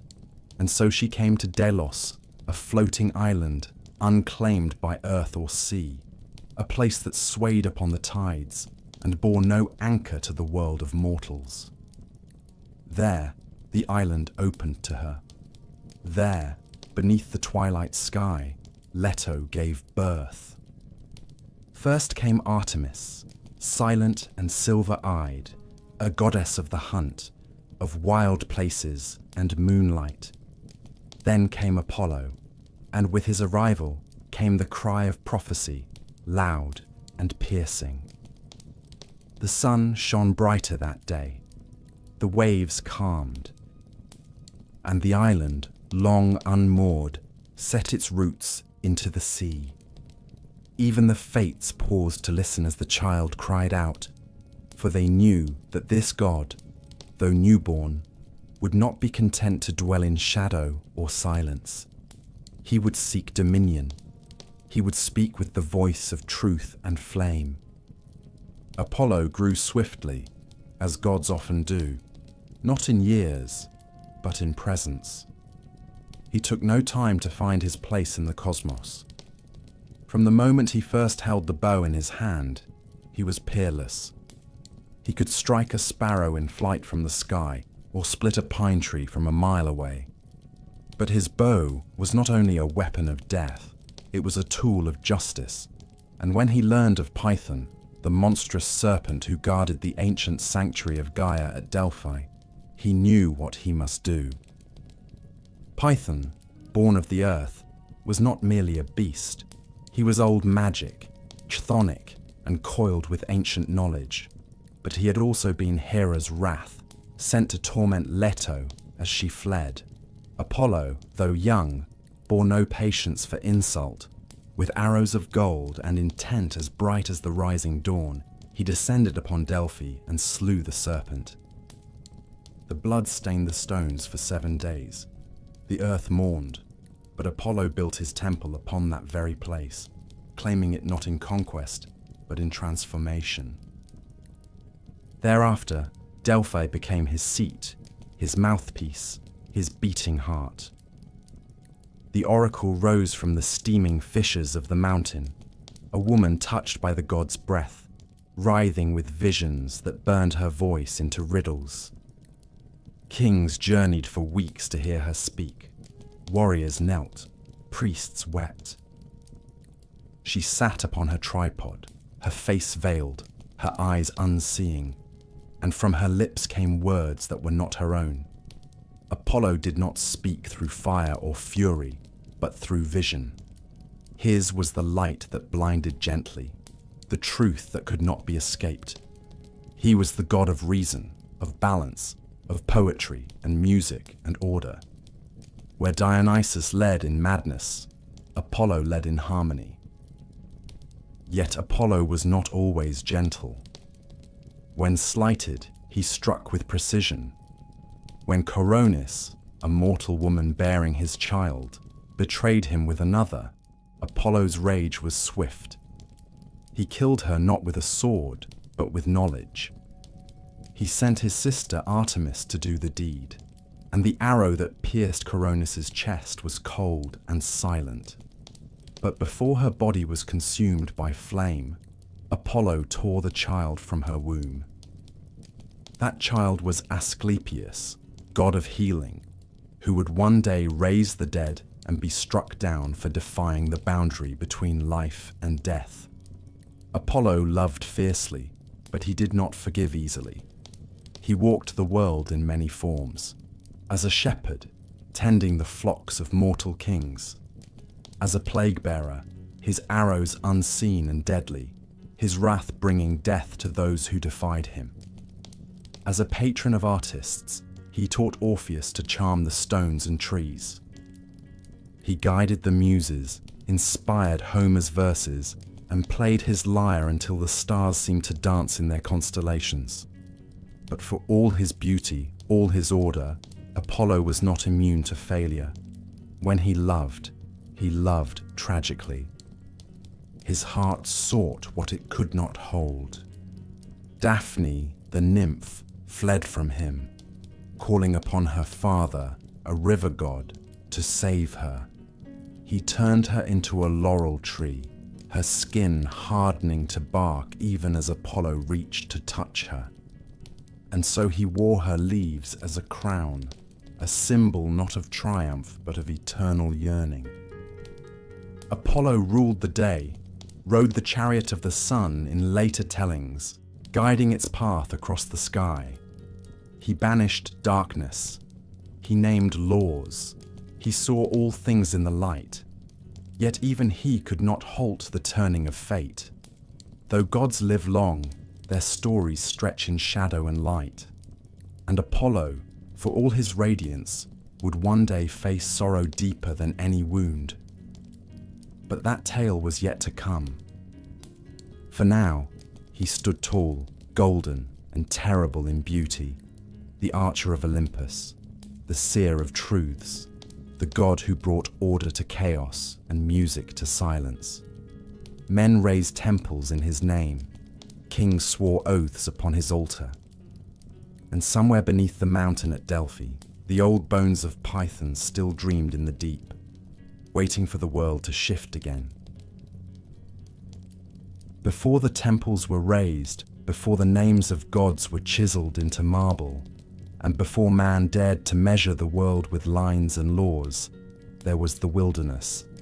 It spread without boundary, thick with shadow and the scent of laurel and pine. There were no kings in those woods, no armies, No thrones, only the rustling of animals, the howl of wind, and the whisper of water beneath the moon. And it was there that Artemis ruled. Not from a palace of stone, but from the hollows of trees and the peaks of untamed mountains. She was born in silence, her birth coming first upon the island of Delos. Her mother Leto still hunted, her womb still heavy with a second child. It is said Artemis helped bring her brother into the world, serving as midwife to the god who would one day rule the sun. From that moment, she was marked not just as his twin, but as his mirror, not opposite in essence, but in nature. Where he brought order, she preserved freedom. Where he spoke in riddles and reason, she moved in instinct and silence. And while Apollo shone in the day, Artemis became the moon's quiet flame, cold, distant, and eternal. Artemis asked for her place in the cosmos early. While still a child, she approached her father Zeus with clarity unmatched by many gods, thrice her age. She did not beg. She did not smile. She asked for a bow and arrows like her brothers, a retinue of nymphs to hunt beside her, and the eternal vow of virginity, that she might never be yoked to man, never bear child, never know the bindings of hearth or marriage. She asked for the mountains and wild places to be hers, ungoverned and unspoiled. Zeus, perhaps surprised, perhaps admiring, granted all she asked without condition. From that moment, Artemis became sovereign of the untamed. She was the huntress, the protector of animals, the patron of young girls before they knew men, and the avenger of any who dared to trespass upon her sacred groves. She moved through forests clad in silver, her bow always strung, her eyes sharper than the wolves that followed her steps. She did not walk, she glided. She did not speak much. Her voice was wind through leaves, or the sharp whistle of an arrow. Mortals feared her as much as they honored her. For Artemis was not gentle. She had no patience for those who forgot their place. Niobe, queen of Thebes, once mocked Leto for bearing only 2 children, while Niobe boasted of her own brood of 14. In her arrogance, she laughed at the goddess. Artemis did not reply with words. She came down from the mountains with her brother, and together they struck the children down, Apollo taking the sons, Artemis the daughters. The earth drank deeply of royal blood that day. Niobe fled to Mount Sipylus and wept until the gods, weary of her cries, turned her into stone. But even in stone, the tears did not cease. Such was the vengeance of the twins. Artemis guarded her purity with steel. There was a man once named Actaeon, a hunter like herself, brave and boastful, who wandered into her sacred glade one dusk. He came not to harm, not to mock, but merely to drink and rest. Yet he saw what no man was meant to see, the goddess unclothed, her skin pale and unmarred, her form untouched by time or desire. She saw him. He froze, and with a glance, she transformed him into a stag. Confused, terrified, Actaeon fled into the woods, his limbs no longer his own. But his fate was already written. His own hounds, not recognizing their master, chased him down and tore him to pieces. The forest was quiet again, and the lesson was left unspoken. Yet Artemis was not cruelty itself. She was fairness, if not mercy. She healed as often as she harmed. She watched over childbirth, paradoxical though it seemed for a virgin goddess. Perhaps it was because she witnessed her own mother's pain. Perhaps it was because birth, like the moon, is a cycle of pain and light. Whatever the reason, women cried out to her in their labor, offering her honey and garlands of herbs, hoping she would soften her gaze just long enough to let the child live. Sometimes she did. Sometimes she did not. The tales of Artemis are many, and not all end in death. She protected Iphigenia, the daughter of Agamemnon, who was to be sacrificed so that Greek ships might sail to Troy. At the last moment, Artemis stole the girl away, leaving a deer in her place, and carried Iphigenia across the sea to serve as her priestess. But she also demanded that sacrifice in the first place, for Agamemnon had once slain one of her sacred stags and boasted of it. No slight was forgotten, no oath was free. The world was hers to guard, and to guard it, she became hard as the stones beneath her feet. She did not marry, she did not yield. Orion, the great hunter, walked beside her once, perhaps as companion, perhaps as beloved. Some say he tried to take her, others say he only sought her company.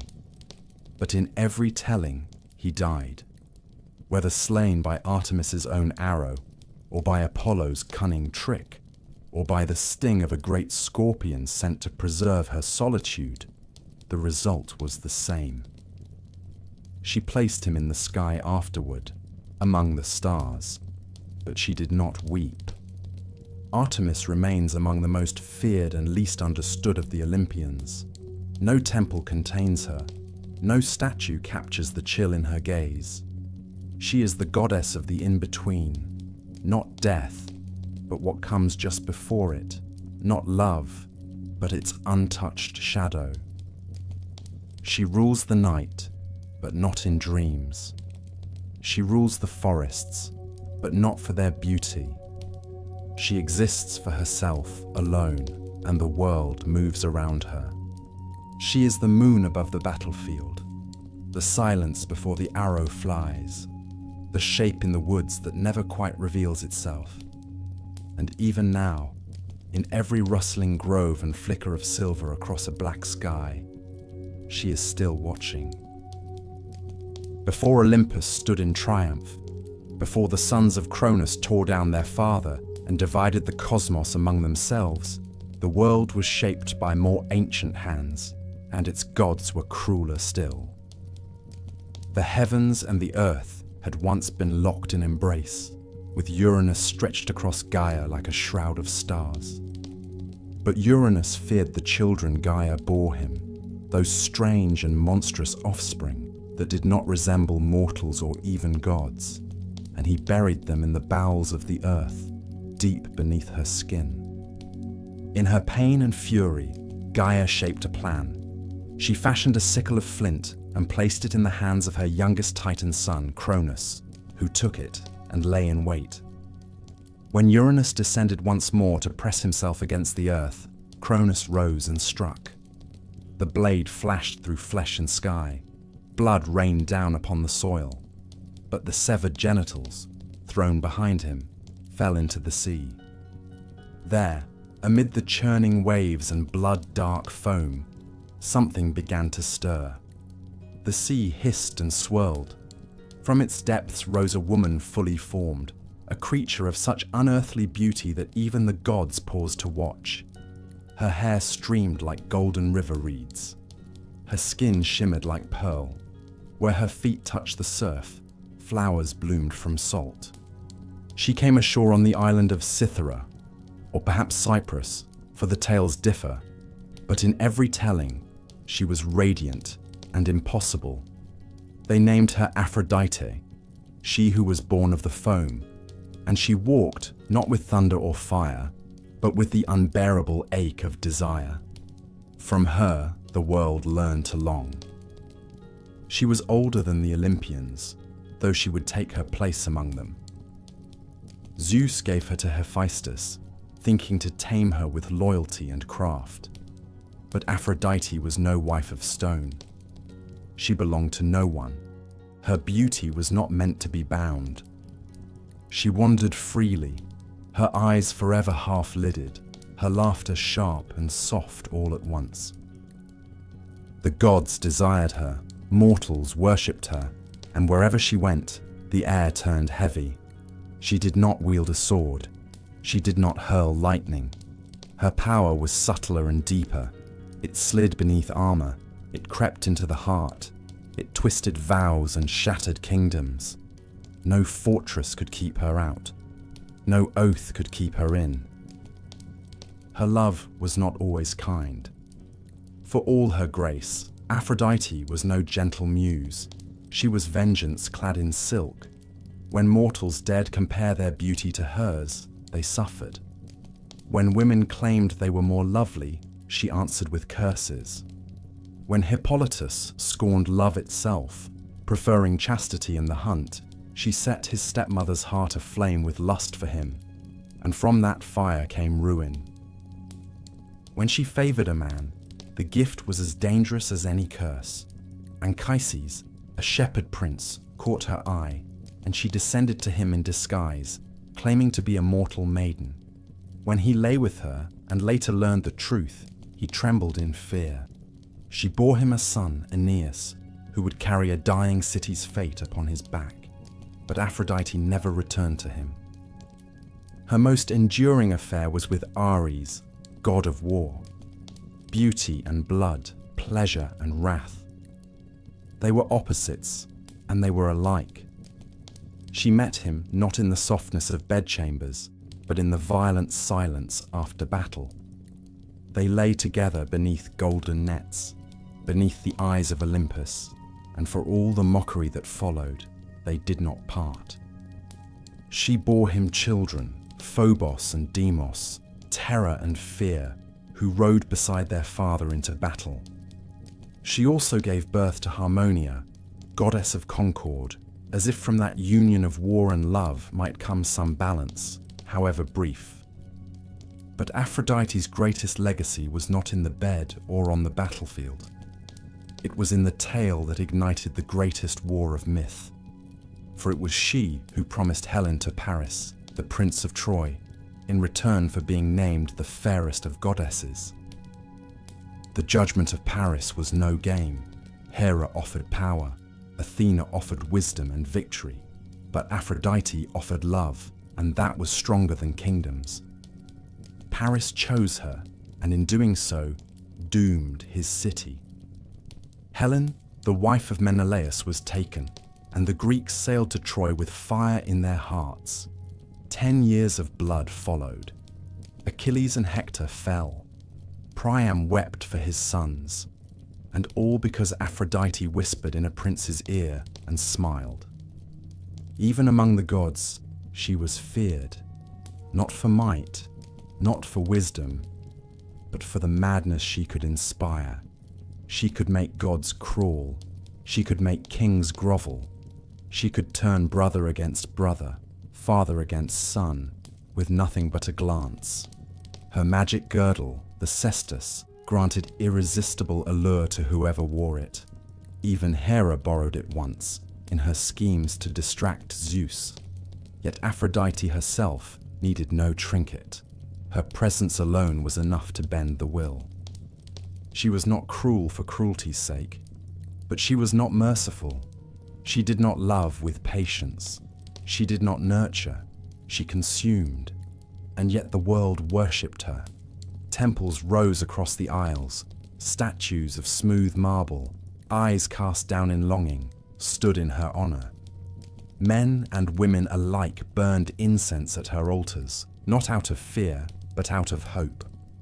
For who among mortals does not hunger for love, even knowing the cost?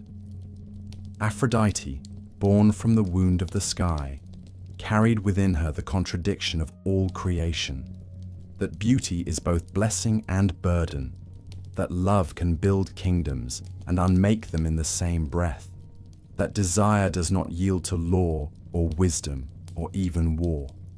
She smiled often, she wept rarely, and in every heart that has ever longed for another, in every glance that lingered too long, in every poem written in firelight, she endures.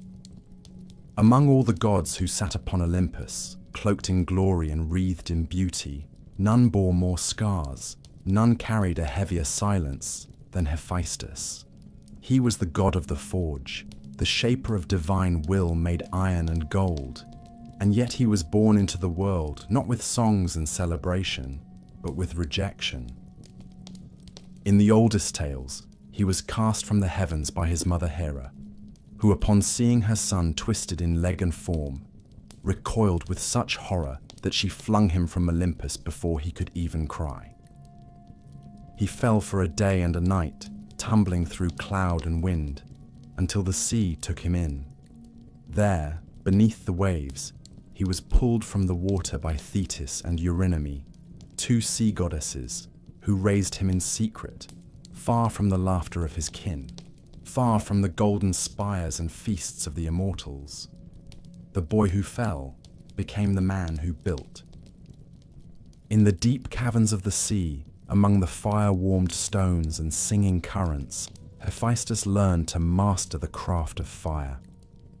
With hammer and anvil, he forged wonders. Metal bent at his will. Flame danced for him like a loyal servant.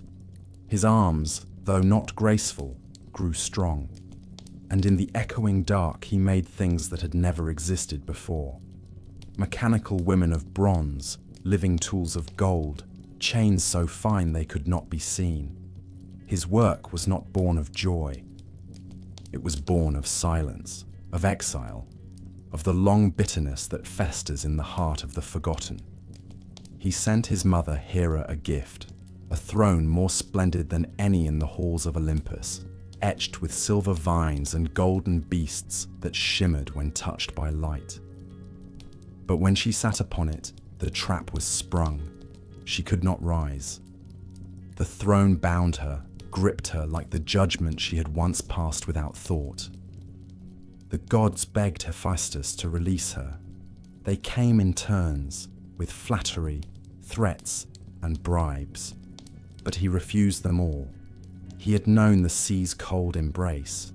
He had heard the laughter of the dolphins where his father's voice should have been. He would not come unless brought. And it was Dionysus, the ever-smiling wanderer, who succeeded. He did not argue. He did not plead. He found Hephaestus, offered him wine, and drank with him deep into the night. By dawn, the smith rode back to Olympus upon a mule, drunk but unbent, his hammer slung across his back. He freed Hera, not in submission, but in triumph. And from that day, he claimed his place among the immortals. Yet even in the shining halls of Olympus, Hephaestus was never truly at ease. He was given a wife, the fairest of all goddesses, Aphrodite, radiant and cold as starlight. It was a marriage of arrangement, not affection. Beauty paired with deformity, love chained to labor. She was unfaithful, as many had whispered she would be. Her affair with Ares, bold and reckless, humiliated Hephaestus before the entire pantheon, but he did not rage as Ares would. He did not scream as Poseidon might have. He built a trap, a net so fine it was invisible, spun of threads no mortal could see, and he cast it over the lovers while they slept. Then he summoned the gods, not in fury, but in spectacle, and laid the lovers bare for all Olympus to see. The gods roared with laughter, they mocked and jeered, but Hephaestus did not smile. He stood beside them, silent, the fire in his forge burning low and cold that day. He released them when Poseidon offered payment, not because he needed gold, but because even vengeance could not bring peace. Still, the forge was his dominion. No other god could match his craftsmanship. He built the palaces of Olympus. He forged the aegis for Zeus, a shield that shone like the sun and shook the world with its strike. He made Hermes' winged helmet and sandals, Achilles' unbreakable armor, and the golden chariot of Helios. He carved thrones that moved of their own accord, doors that opened for no one but their master, and automata that could walk and speak like men. His hands, though scarred, were more divine than any voice.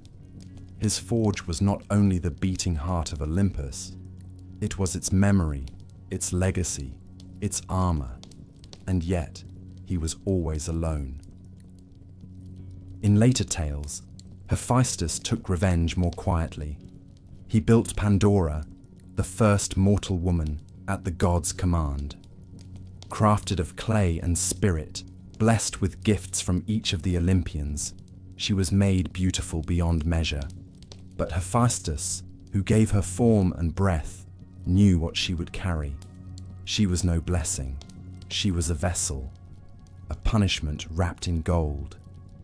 When she opened the jar, not a box, as the poets later called it, the world changed. Sickness, sorrow, madness, and death poured forth. Only hope remained inside, trembling and unseen. It was his hand that shaped her. It was his will that obeyed the decree. But perhaps it was also his bitterness that whispered how to make her eyes too trusting, her hands too eager. Hephaestus was never worshipped for beauty. He was honored in fire, in anvils, in the ringing of hammers on steel. The people of Lemnos, where he was said to have landed after his fall, raised shrines in his name. The volcanic heat was called his breath. The sparks that leapt from the mountain were his laughter. He was not adored like Apollo. He was not feared like Hades. But when mortals needed weapons, when kings needed thrones, when cities rose from dust, they prayed to the god with the limp and the flame. He remained in his forge, always working, always watching. While others feasted and plotted, he built. While others danced and drank, he poured molten bronze. And though the gods might forget him in the songs they sang, they could not do without him. For every victory, every monument, every sacred weapon bore the echo of his fire. And in the end, perhaps that was enough. Hephaestus, the outcast, the maker, the betrayed, forged not only metal, but Olympus itself. He bore no crown, but he shaped them all. On the day Hermes was born, the wind shifted. It was not a great tempest, nor a divine omen, but a quiet change, a trickle of air curling where none had been before. Maia, one of the Pleiades, dwelled in a cave on Mount Selene, far from Olympus, wrapped in solitude and shadow. She bore Zeus's child in silence, without the clamour that usually accompanied the birth of gods. But her son was not a creature of stillness. He came into the world with his eyes open, already watching, already plotting. Before the first dusk of his life had fallen, Hermes had slipped from his swaddling cloth and set off into the world, as if the mountain could not hold him, and his cradle had never been meant to bind him. He would become the god of boundaries, and he began his life by crossing one. That same evening, the infant god reached Thessaly, where Apollo's sacred cattle grazed beneath the sun. Hermes looked upon them, not with reverence, but with mischief. He drove them away, hiding their tracks by fashioning sandals for their hooves and walking them backwards, a trick so clever that not even the far-seeing Apollo could follow the trail. He killed two, offered sacrifice to himself, and returned to his cave before the dawn, lying once more like a helpless babe, his eyes shut in feigned innocence. But the truth of Olympus is that nothing stays hidden for long. Apollo came, radiant and furious, dragging the child before Zeus to demand justice. And there, in the throne room of the gods, Hermes spoke for the first time, not in plea, but in poetry. With the same breath in which he admitted his theft, he spun tales, sang songs, and laughed at his own audacity. Even Apollo, whose wrath could boil rivers, could not help but smile. Zeus saw himself in the boy. He heard in Hermes' voice the echo of his own younger cunning, and in the boy's grin, the spark of something far more dangerous than brute strength. intelligence untethered by conscience. Rather than punish him, Zeus embraced him. He made him herald of the gods, gave him a golden staff called the caduceus, and tasked him to walk freely between the worlds of gods, mortals, and the dead. From that moment, Hermes bore many names. He was Argephontes, slayer of Argus, the 100-eyed watchman whom he lulled to sleep with stories and song before drawing his blade. He was Psychopomp, the soul guide, who led the dead to the underworld, not with fear, but with calm. He was the guardian of travelers, thieves, merchants, and messengers. Wherever there were crossroads, Hermes stood at the center. He was not mighty like Zeus. He was not golden like Apollo. He was not solemn like Hades. But Hermes moved faster than any of them. His winged sandals barely kissed the ground, and his mind moved faster still. When Hera sought to torment Io, Zeus's mortal lover, by placing her under Argus's watchful guard, it was Hermes who came to her rescue. With stories sweet as honey and music soft as wine, he put Argus to sleep, blade in hand. His dagger was quick, but his wit was quicker. The eyes of Argus, after death, were set into the feathers of Hera's peacock, a bitter tribute. Hermes did not only walk in shadow, he brought invention. He crafted the first lyre from a tortoise shell, sinew, and ingenuity, and gifted it to Apollo as a peace offering. He gave mankind weights and measures, coinage and commerce, speech and calculation. Yet he remained ever untrustworthy. He lied as easily as he breathed. He tricked not for need, but for pleasure. But even his deceptions carried the glimmer of genius. He was the god of the in-between, where chaos and order met in handshake or blade. In battle, he carried the messages of Zeus. On fields of blood and glory, it was Hermes who whispered orders into the ears of kings, who lifted dying warriors from the dust and bore them unseen from the slaughter. During the Trojan War, it was Hermes who guided Priam into the Greek camp, cloaked in divine mist, to beg for the body of Hector. Not even Achilles, roaring and wrathful, could deny the solemnity of that moment. Hermes stood behind the old king like a shadow, watching, silent, bearing witness. He was not often in the tales of war, but he was always there, between every word, every pause, every unspoken vow. He had many lovers, though few were stories sung in temples. His son Pan, born of a nymph, was a god of the wild, of madness, of pipes and panic, goat-legged and howling. Some said he fathered Hermaphroditus, child of Aphrodite, who bore both manhood and womanhood, twin in form. Hermes did not love in constancy. He loved in moments, in flashes, in games played beneath the moon. Temples to Hermes rose at borders and gates, crossroads and marketplaces, places where decisions were made and fates were changed. Travelers offered him stone cairns, piled high to mark a safe path. Thieves whispered his name before the theft.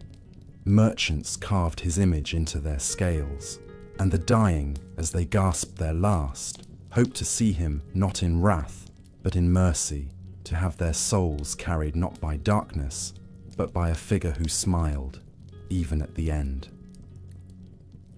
For all his cunning, Hermes was never cruel. He was not a god of justice, but he played fair in his own way. He balanced the weight of the world between trick and truth, lie and law. He was the boundary that made movement possible. And as the world turned, as cities rose and fell, as armies marched and ships sank, Hermes walked unseen, smiling to himself, forever moving between what was, what is, and what might be. Before the wars in heaven, before the forging of thunder and the clash of titans, Before even the rise of the 12 upon Olympus, there was Hestia. She was the eldest daughter of Cronus and Rhea, the firstborn of that ancient brood, and she came into the world quietly, her cries soft and brief. Her father swallowed her whole, as he did each of his children, fearing the prophecy that one of them would overthrow him. Inside the belly of Cronus, she waited in the darkness with her siblings, her flame banked but unextinguished. When Zeus rose and fulfilled the ancient doom, he split open the old god's belly and brought his brothers and sisters forth again into the light.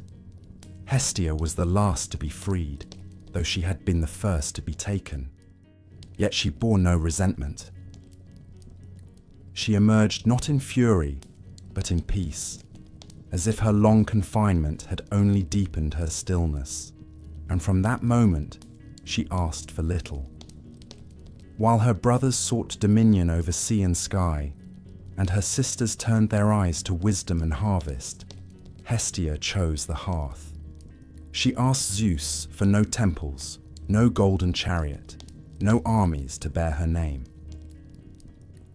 She wished only to keep the flame that warmed the house, that lit the meal, that marked the center of every home and city.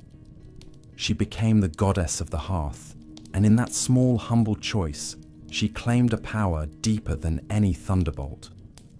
For when the storms rage and empires fall, the hearth remains. It is the first fire lit in the morning and the last to die at night. It is the circle where family gathers, where sacrifices are made, where gods are fed, and where oaths are sworn. In every home where offerings were made, Hestia received the first and the last portion, for she was the beginning and the end of every rite. Her presence was not one of spectacle. There are no great battles told in her name, no lovers, no betrayals, no monstrous offspring or terrible vengeance. She did not stride into war, nor descend into the underworld. She stayed, always, and in that stillness she held the world together. While the other Olympians quarreled, while they seduced and schemed and spilled blood upon the earth, Hestia tended the fire that kept Olympus warm. It was she who kept the sacred flame alive in every city. In Rome, she would be called Vesta, and her priestesses would guard the eternal fire under threat of death. In Greece, her altars never cooled. Even when a new city was founded, the settlers would carry a brand from Hestia's sacred flame to light the hearth in the new land. Without her, there was no home, no polis, no beginning. Though she was courted by gods as mighty as Poseidon and Apollo, she turned them both away with calm grace. She asked Zeus to allow her to remain forever a virgin, untouched and undemanded. He granted her this, and in exchange she took no seat upon the Olympian council. She gave hers to Dionysus, the youngest god, the bringer of madness and vine. She did not weep at the loss. She had no need of thrones or titles. Her power was not in hierarchy, but in necessity. While the others thundered in temples of marble, Hestia lingered in the smallest flame of the poorest home, in the soft breath of warmth against a child's cheek, in the smoke curling upward from a shepherd's meal on a cold mountain. She was worshipped in silence, not song. There are few tales of her, and yet she is in every story. When Odysseus returned home, it was to the hearth Hestia blessed. When Agamemnon's halls were torn apart by murder and vengeance, the hearth's light was the first to falter. When cities rose in conquest, their laws were sworn beside her flame. When lovers wed, they touched her fire for fortune. And in the hours before dawn, when no other god stirred, she watched over the sleeping world, as she always had. The poets found little drama in her. They passed over her name in favor of battle and seduction. But the wise remembered. The hearth is what a house becomes only once it is lit. The hearth is what remains when all else is gone. A kingdom without a throne may still endure, but a home without a hearth is a ruin. And Hestia, eldest and youngest, forgotten and remembered, was never absent. In the end, she stood alone, not because she was cast out or driven away, but because she had chosen solitude. And in that solitude, she was loved not with passion or fear, but with reverence. For every fire sparked in her name, for every offering cast into the flame, her name lived on. She was the goddess of warmth, of safety, of return.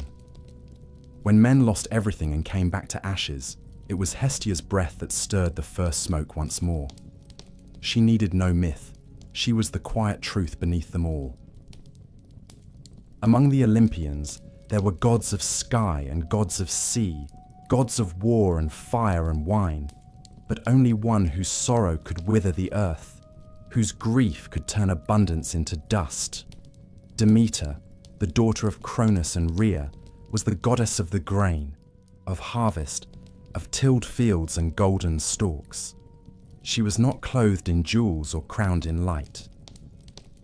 Her hands were calloused, her skin carried the scent of soil and wind.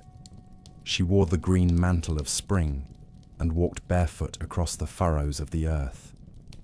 Mortals loved her, not in terror, but in gratitude. She brought them bread. She taught them the ways of planting and reaping.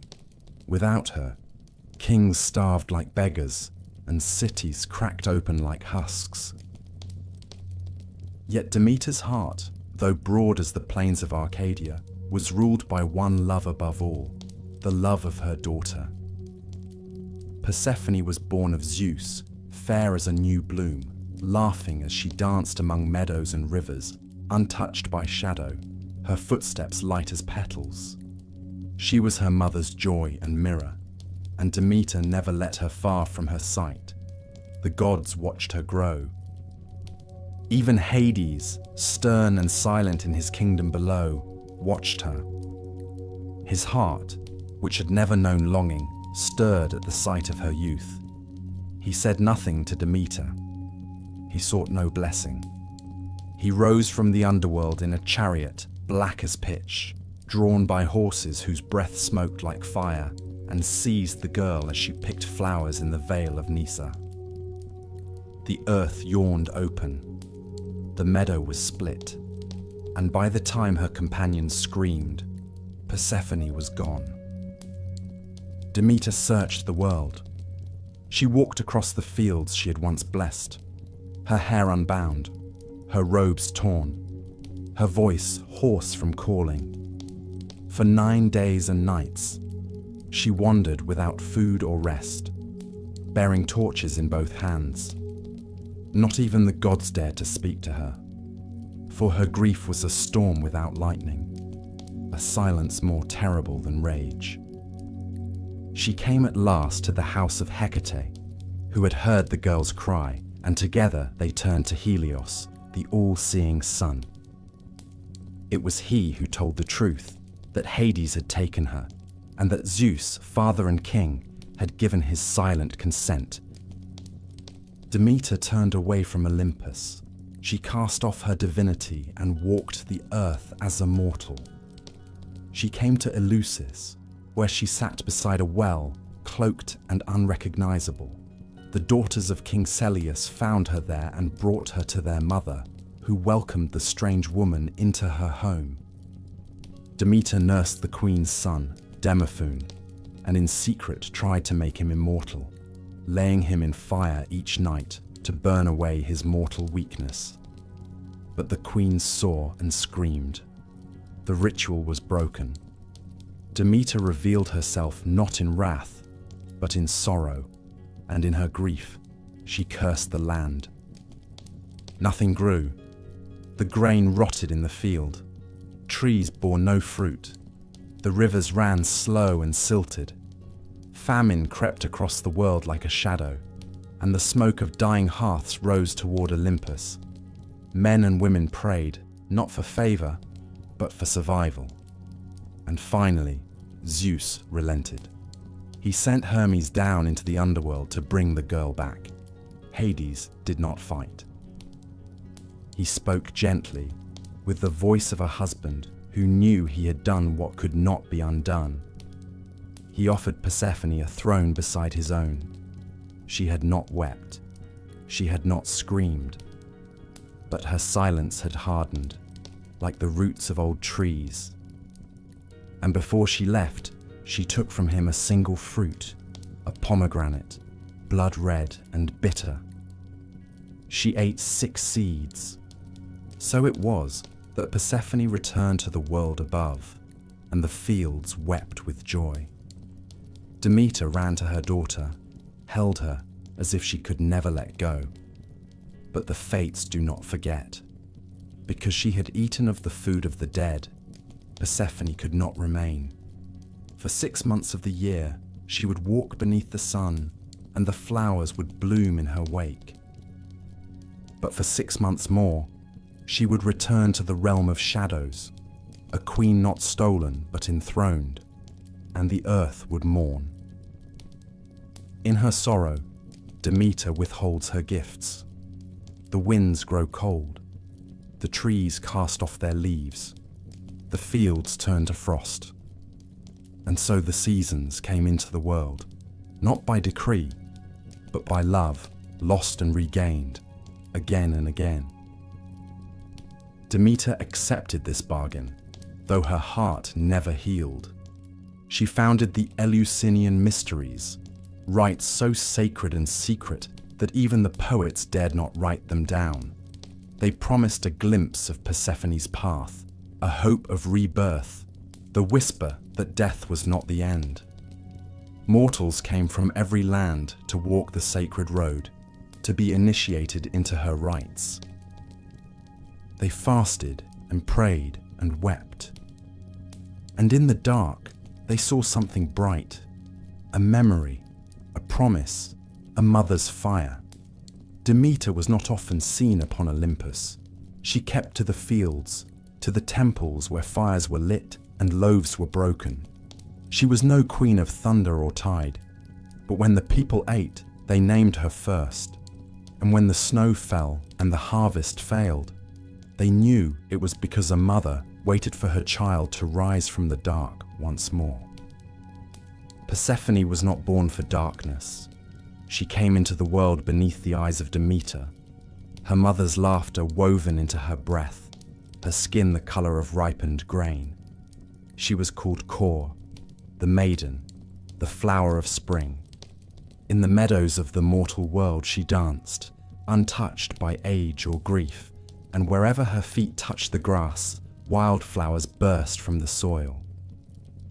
She knew nothing of sorrow, for her mother kept sorrow at bay. She was the daughter of growth, of golden fields and clear skies. And yet, no god or mortal can outrun the shadow that waits beneath the earth. The world was not made to be only light. There is always a door beneath the root. There is always a silence beneath the song. It was in one such meadow that her fate caught her. She stooped to pluck a narcissus, the bloom so pale and bright that it seemed conjured. In that moment, the ground broke open, not with thunder, not with war, but with inevitability. Hades, lord of the underworld, rose from the chasm with a chariot of black iron and horses, whose hooves sparked fire. He reached out and took her. She screamed, the earth closed, and the world changed. He did not demand her love, but he offered her power. No other goddess ruled as she did there. No one defied her. She was not the girl who had danced in her mother's fields. She had descended, and the world had not followed. She sat beside Hades in silence, and something within her began to settle. It was not happiness, but it was certainty. When Hermes came to retrieve her, bearing Zeus's command and Demeter's sorrow, she did not rush to him. She listened.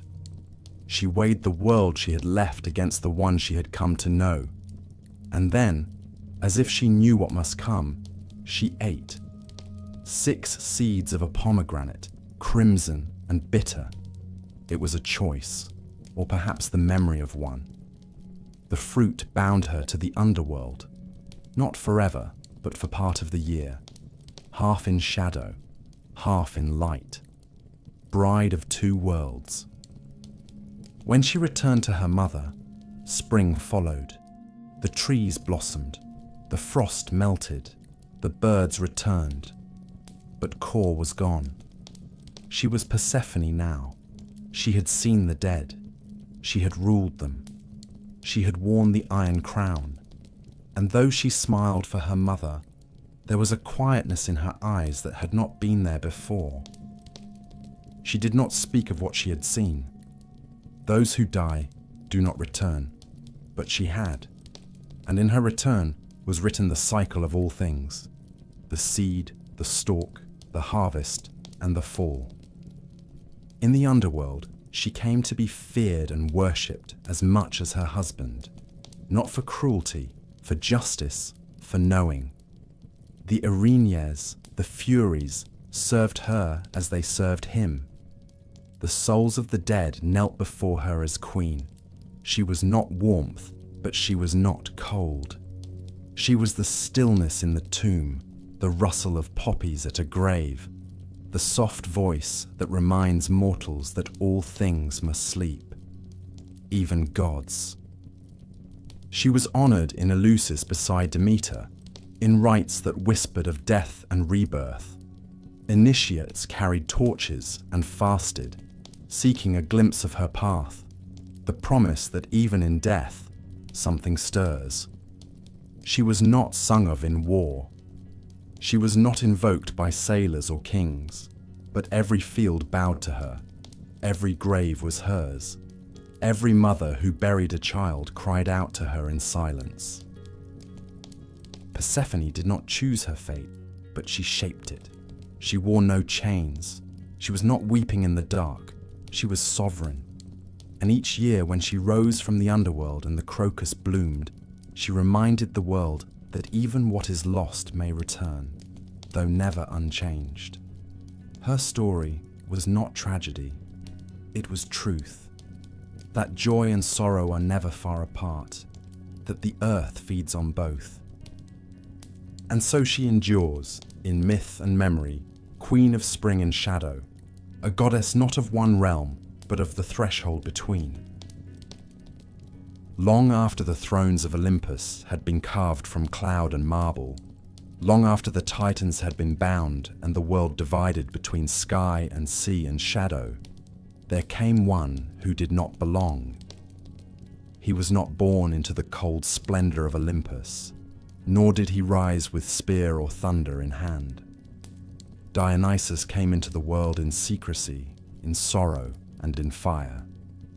He was the son of Zeus and Semele, a mortal woman of Thebes, and his story began not with war, but with a whisper. Semele was beautiful, and Zeus, ever wandering, came to her in disguise. But Hera, queen of heaven and wife to the king of gods, saw the shadow of infidelity bloom once more and moved against it with slow cruelty. She came to Semele as an old woman, kind and gentle, and planted the seed of doubt. If he truly is Zeus, she said, should he not reveal himself to you in his true form? And so Semele, caught between faith and fear, begged Zeus to come to her as he came to Hera. Zeus had sworn to grant her any wish, and bound by his oath, he obeyed. When he appeared in his divine glory, crowned in lightning, wrapped in celestial fire, the sight of him burned her to ash. But from her womb, he rescued the unborn child. He sewed the infant into his own thigh, carrying him there until he was ready to be born once more. And so Dionysus came into the world twice, once of woman, once of God. He was a child of death and life, of mortal ruin and immortal spark. And from the moment he cried out, the world trembled with something new. He would never fit in the orderly halls of Olympus. His power was not in dominion, but in unraveling. Zeus, knowing Hera's wrath would not be cooled, sent the boy away in secret. He was raised first by Hermes, then by the nymphs of Nysa, far from Olympus, in wild groves where vines crept over stone and music never stopped.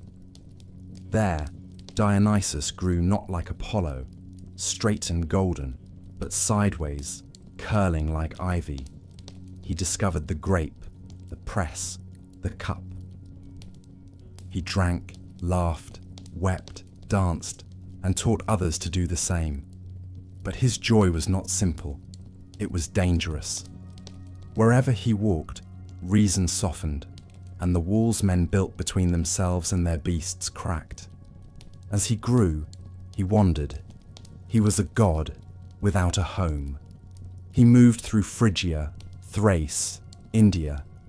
He came not with spears, but with drums, not with soldiers, but with women. The Maenads followed him, their hair unbound, their eyes bright with frenzy. They tore animals limb from limb. They danced until their feet bled. They howled his name not in prayer, but in ecstasy.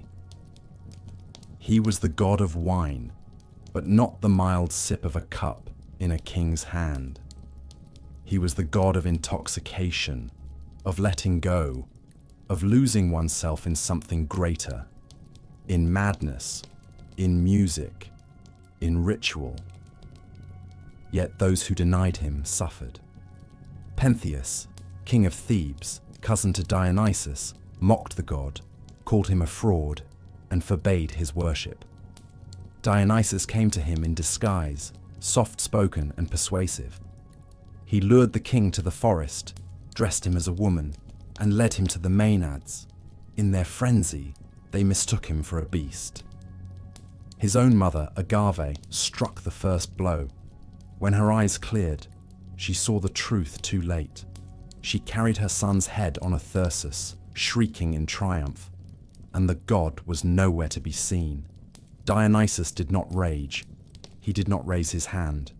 He showed men the madness they kept within themselves, and then stepped aside as it bloomed.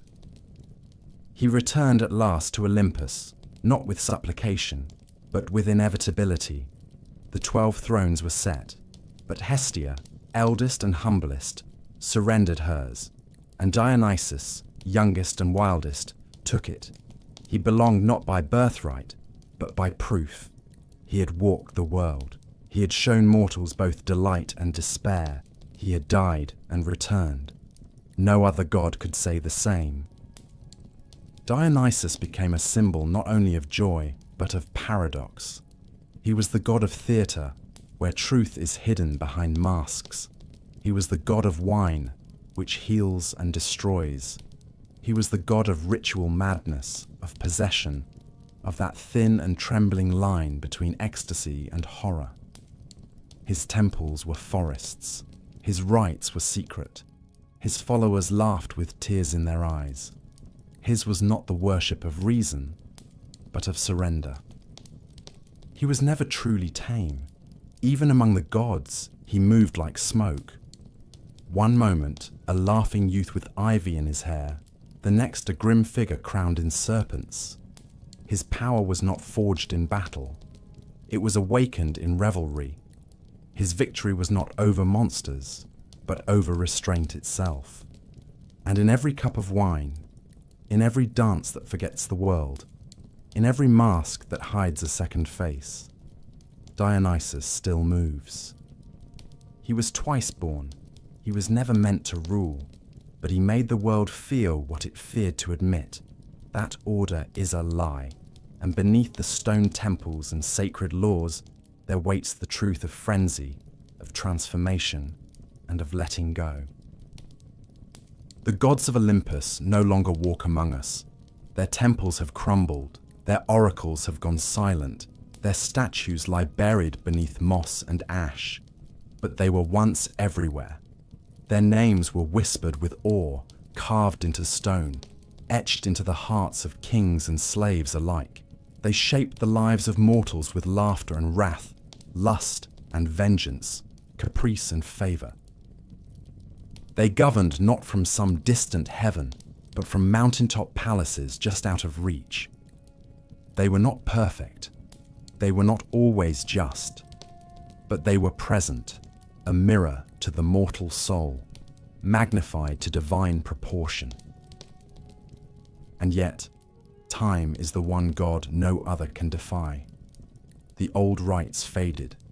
The torches of Eleusis were extinguished.